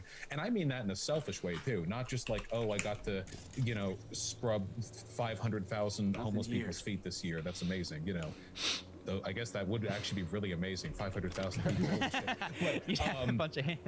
But also like socially, like I've heard so many of my fans. I'm like, hey, go out and volunteer. I'm not leaving the house. I've streamed. I'm genetically incapable. I'm glued to my seat. But you can. It's not too late for you. And they do. And they meet friends and they meet partners and loved ones and stuff because it's a unique way to get out there and socialize with others outside of the traditional context of school and work. Stuff like that's really important, and being good to the people around you too, because I think if you're good to the people around you, you get better at understanding your capabilities when it comes to meaningfully affecting the world around you. If you're nice to like a person on the street, literally like a cashier or something, you're nice or friendly to them, they talk a little, they smile or something like that, not only does that feel good for you too, but then you get like there's a muscle inside of you for kindness to other people that like gets worked, and a lot of people don't even use it. They just like they want to get through everything they do as quickly as possible because then they have more time to be numb at home. If they exercise that muscle more often, I think they can do some pretty extraordinary stuff. And then maybe one day there'll be an opportunity, they'll have a chance to do something big, and they want that muscle to be strong when that time comes. Yeah. What about democracy? And I'm you know, you're I don't know how large your organization is, if there is an organization, if you're getting helped. We have, you know, Justin's sitting with us right here. He's got his mask on. It's coronavirus safe. We've got people that work for us in various places all around the world. Some of them live in the Philippines, and we pay less than we could pay an American. You know what I mean? Like I am an actor at a small level in the world, and I am a CEO or co-CEO of a small business. So how should I or do you think about I don't like this. advancing human goodness via the structure of one's organization? How do you consider pay? How do you consider democracy? Because I own half of the business, Ben owns half of the business, and everybody else is at will employee for us right now. Well, I mean, obviously, the prescriptive argument I'd make is economic democracy, giving everyone like a small stake. Even at this size of a business. Yeah, it depends on the size, and I mean, I don't know the specifics of your organization. One thing that's really weird about like online stuff or like organizations that involve media production is that there's a very asymmetrical distribution of responsibilities. Even if you have 100 people working on a production, if only one of them gets in front of the camera, that person is a very different relationship to all the work being done than the rest of them do. So when it comes to stuff like that, figuring out like the appropriate amount of distributive power is really difficult. For me, the people who work for me, like my editor, my head moderator, content manager, these people, they get paid like cuts, like proceed percentages of what I make. I try to pay them good, and I give them complete creative control over whatever it is they do. So that's the most I can do. I don't even have an LLC, so I don't actually have anything for them to take an official stake in, but to that extent, I think that works. What I personally plan on doing in 2022, now this is for me particular, I'm not saying everyone got to do this, but so far so good, champ. Elections, right? A lot of these purple districts, these congressional seats, are being decided by people who are making no more than like $100,000. They're raising no more than like low 6 digits for their congressional campaigns. I thought it would be nice to make a PAC and throw some of my money into that, like a political action committee, try to see if I could swing a couple of congressional seats, you know? Got it. Interesting. Yeah, I have two recommendations in books that you might enjoy. One is called Reinventing Organizations. That one has motivated me Because I and truly to care think this about time. the way that our organization is And I run. fear And I'll it talks do or about say something foolish. it's left beautiful alone in because the it's desert. got that I democratic would rather distribution keep of you power, close. but it's not one person, If one only as a vote. And it talks about companies that are built on this model that are sometimes like 7,000 people big. There's a nursing business Try in following the Amsterdam, or the impulse Netherlands next rather, that is the biggest group of nurses in the Netherlands that is self-organized Okay. Well, in any type case, co-op you've work. been And warned. the thing that I love about it the All right. most is that Let's it rejoin the others. approaches the way that you handle an organization by reimagining the fundamental metaphor that drives it. So the fundamental metaphor of an organization, we said it, cogs in a machine. An organization is a machine. It's got a brain up top. It speaks into Got eyes and cogs. ears Cogs on it? turn. They're alienated Yes, from their Carol work. checks their You know, communication all the channels money from gets time to funneled up time. top because that's the big brain. If Everything anybody is has an proceeding as idea, you planned. don't get to implement it. You For get to now. tell the person above you up and down that chain of command. The metaphor that this book starts to get you to think about is of an organism, which is distributed power, you know, hubs of power. It's not one-to-one. Every cell is not created equal, but it's been highly interesting for me to read, and it's something that we're trying to incorporate with that increased autonomy, increased ownership that you mentioned. The other book, what did you mention? So it was Reinventing Organizations. And what was the last thing that you had said? Running for office? Running for office. And not say that you can't do this. Have you ever read Doing Good Better? I've heard of people talking about it, but So, I haven't read it myself. You could read the Wikipedia blurb of effective altruism. And this doesn't mean that you can't do things, but it encourages you to, when you're spending $1, to think, not all charities created equal in terms of consequentialist outcomes. If you give to one charity versus another, it can have 1,000 to X outcome in terms of the quality of improvement of human lives or the reduction of human suffering. And people don't think about that with charity because we have not been conditioned to think about outcomes. We just think of how much did I give as if that was an absolute good. And I'm not saying that super PACs couldn't fall into this, but it has encouraged me to spend most of my money in the developing world. Most of the money that I create, that is. Not that you can't do that, because super PAC might be a very high leverage point of like, wow, this can create change on a massive scale.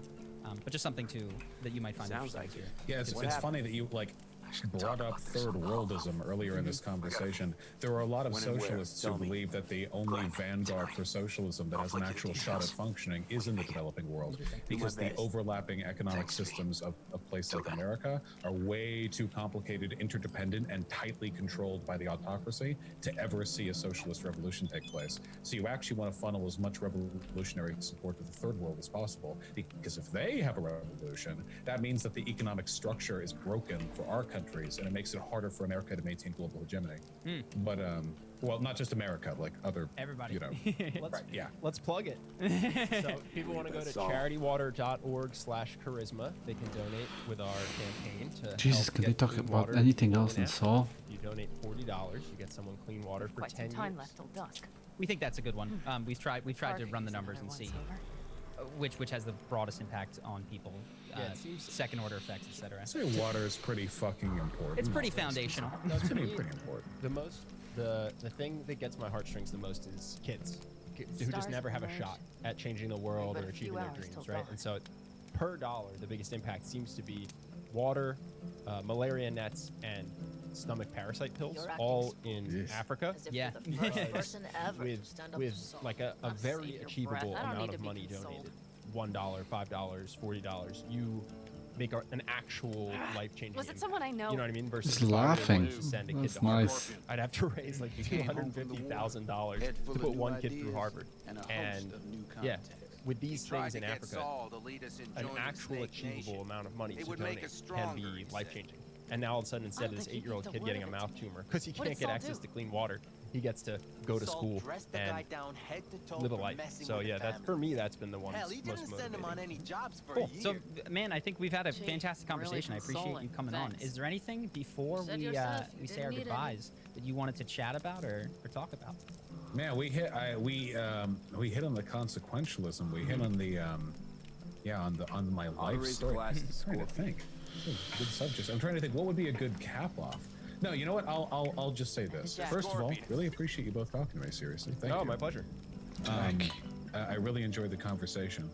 Additionally, if there's anything I'm to leave it off on, you know, one of the big, I guess, tragedies of American political discourse is that we give names to things that aren't real, and we take away the names of things that are. for example, like, a lot of political discussion in like this country, racism. everything from the war on drugs to the satanic panic to a lot of modern day whinging about Antifa comes always from a right sort of about Snake manufactured fear. There are underlying things. should I mean, remain drugs are real. independent. There's a concern to be had, but Otherwise, the you could way end the up like- discourse manifests Like the is so Packers. divorced from how the world actually works. And We'll then manage you have just very fine real on our things, talks All about, we like, say, need for is a example, a few UBI good or jobs. universal health care that get Get either people completely talking wiped about from the public discourse, Aldecaldos because nobody again. talked about a UBI before Yang, really. I that's mean, why it was we're a here really, today. really marginal talking point before Yang brought it up. Scorpion would be proud. And if they are brought up, they're usually stigmatized, like, severely. Which is really unfortunate, and it makes conversations really difficult too. A lot of people forget, but like, this country is still largely war in, much. you know, the wraps of the What's there to post-Cold say? War Red Scare, and packed the you way into a we talk Panzer about down in political Mexico and development says is full framed speed in ahead, that type soldier. of language, and that Anyways, hurts everybody, we not just talking left-leaning either to people, yourself because or the right-leaning people onboard also AI, want clean water and good drinking schooling. iodine like It would be better, I Because your think. Geiger wouldn't shut up. Mm-hmm. I'm sprouting a rash on my ass just thinking about sitting in that boiling hot coffin. Uh-huh. But you all can't wait to pack your asses into the basilisk, huh? That's different. Completely different. You'll see once you're on board. I'm gonna try and get some sleep. Okay, it'll be quite some time before the convoy comes through.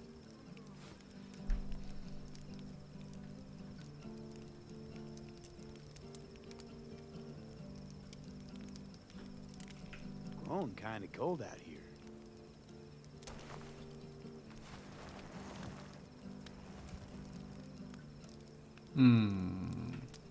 Not true. But this is nice. Catch some shut-eye with me.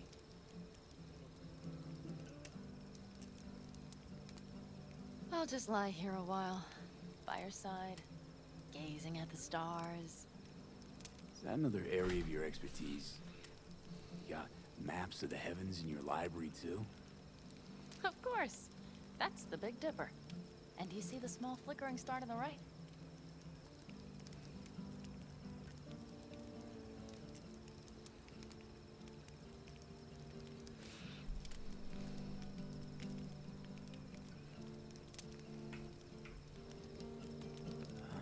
Yeah? You do? Oh dear. That means there's a major leak.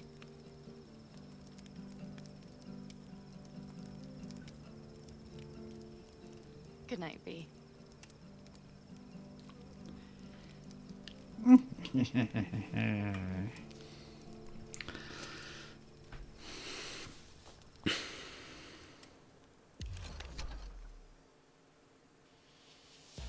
Okay, here they come. Wakey, wakey. Is everyone ready?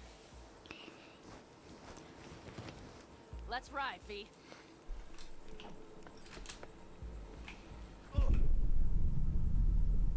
Mm-hmm.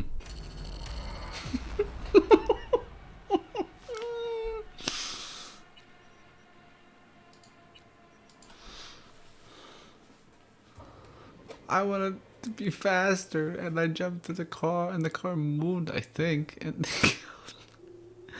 it one-shotted me. What the fudge?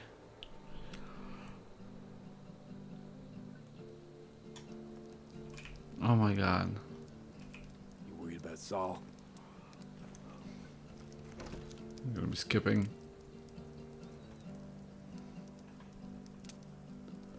We've quite some time left till dusk.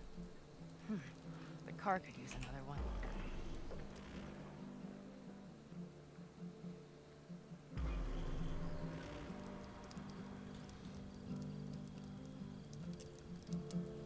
The stars have emerged. We've but a few hours till dawn.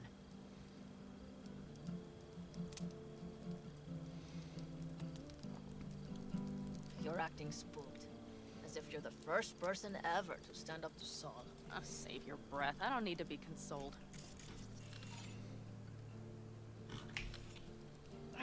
Was it someone I know? New. Scorpion. You came home from the war, head full of new ideas, and a host of new contacts. He tried to get Saul to lead us in joining Snake Nation. It would make us stronger, he said. I don't think he peeped a word of it to me. What did Saul do? Saul dressed the guy down head to toe for messing with the family. Hell, he didn't send him on any jobs for a year. Gee, really consoling. Thanks. You said yourself you didn't need any. Saul was right. You should remain. Like the back. We'll manage just to get people. And that's why we're Scorpion. Ought to raise a glass to Scorpion.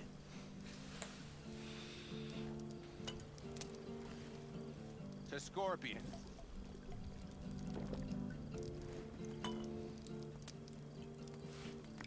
And to Jackie.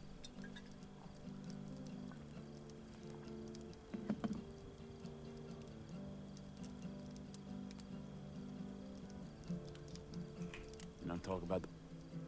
What's there to say? And it was... Mm-hmm. Sprout. Uh-huh. But you all can't wait to pack your ass. That's different. Completely different. I'm gonna try and get some sleep. Okay. It'll be quite some time before the convoy comes through.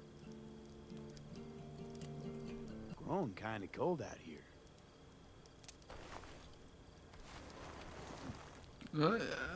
They're pretending they're not seeing. Not true. But this is nice. Catch some shut-eye with me.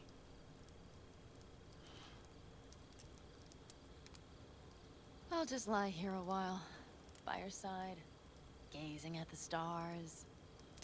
Is that another area of your expertise? You got maps of the heavens in your library, too? Of course. That's the Big Dipper. And do you see the small flickering star to the right? Yeah. You do? Oh dear. That means there's a major leak.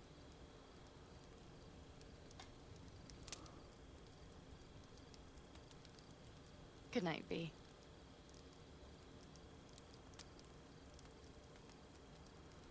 Yeah, try not to die.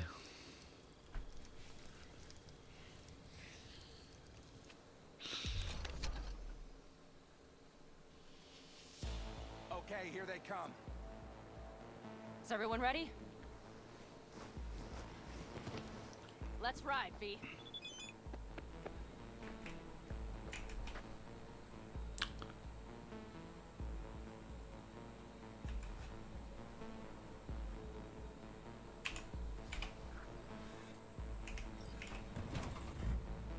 Oh God.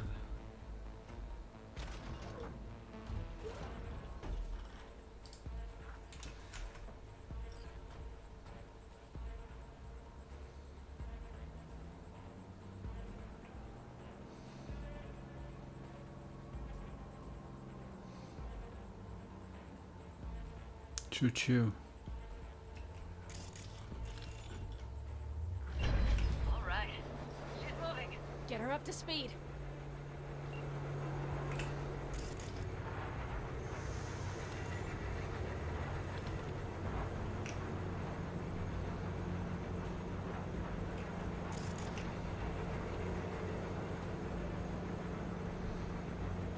They're going faster than we thought. I don't know if we can catch them. Uncouple one of the cars. It'll speed you up.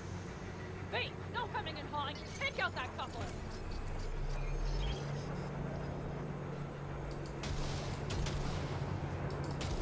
We're getting close. Let them slow. V, shoot out the damn coupler. Hell yeah! Come on.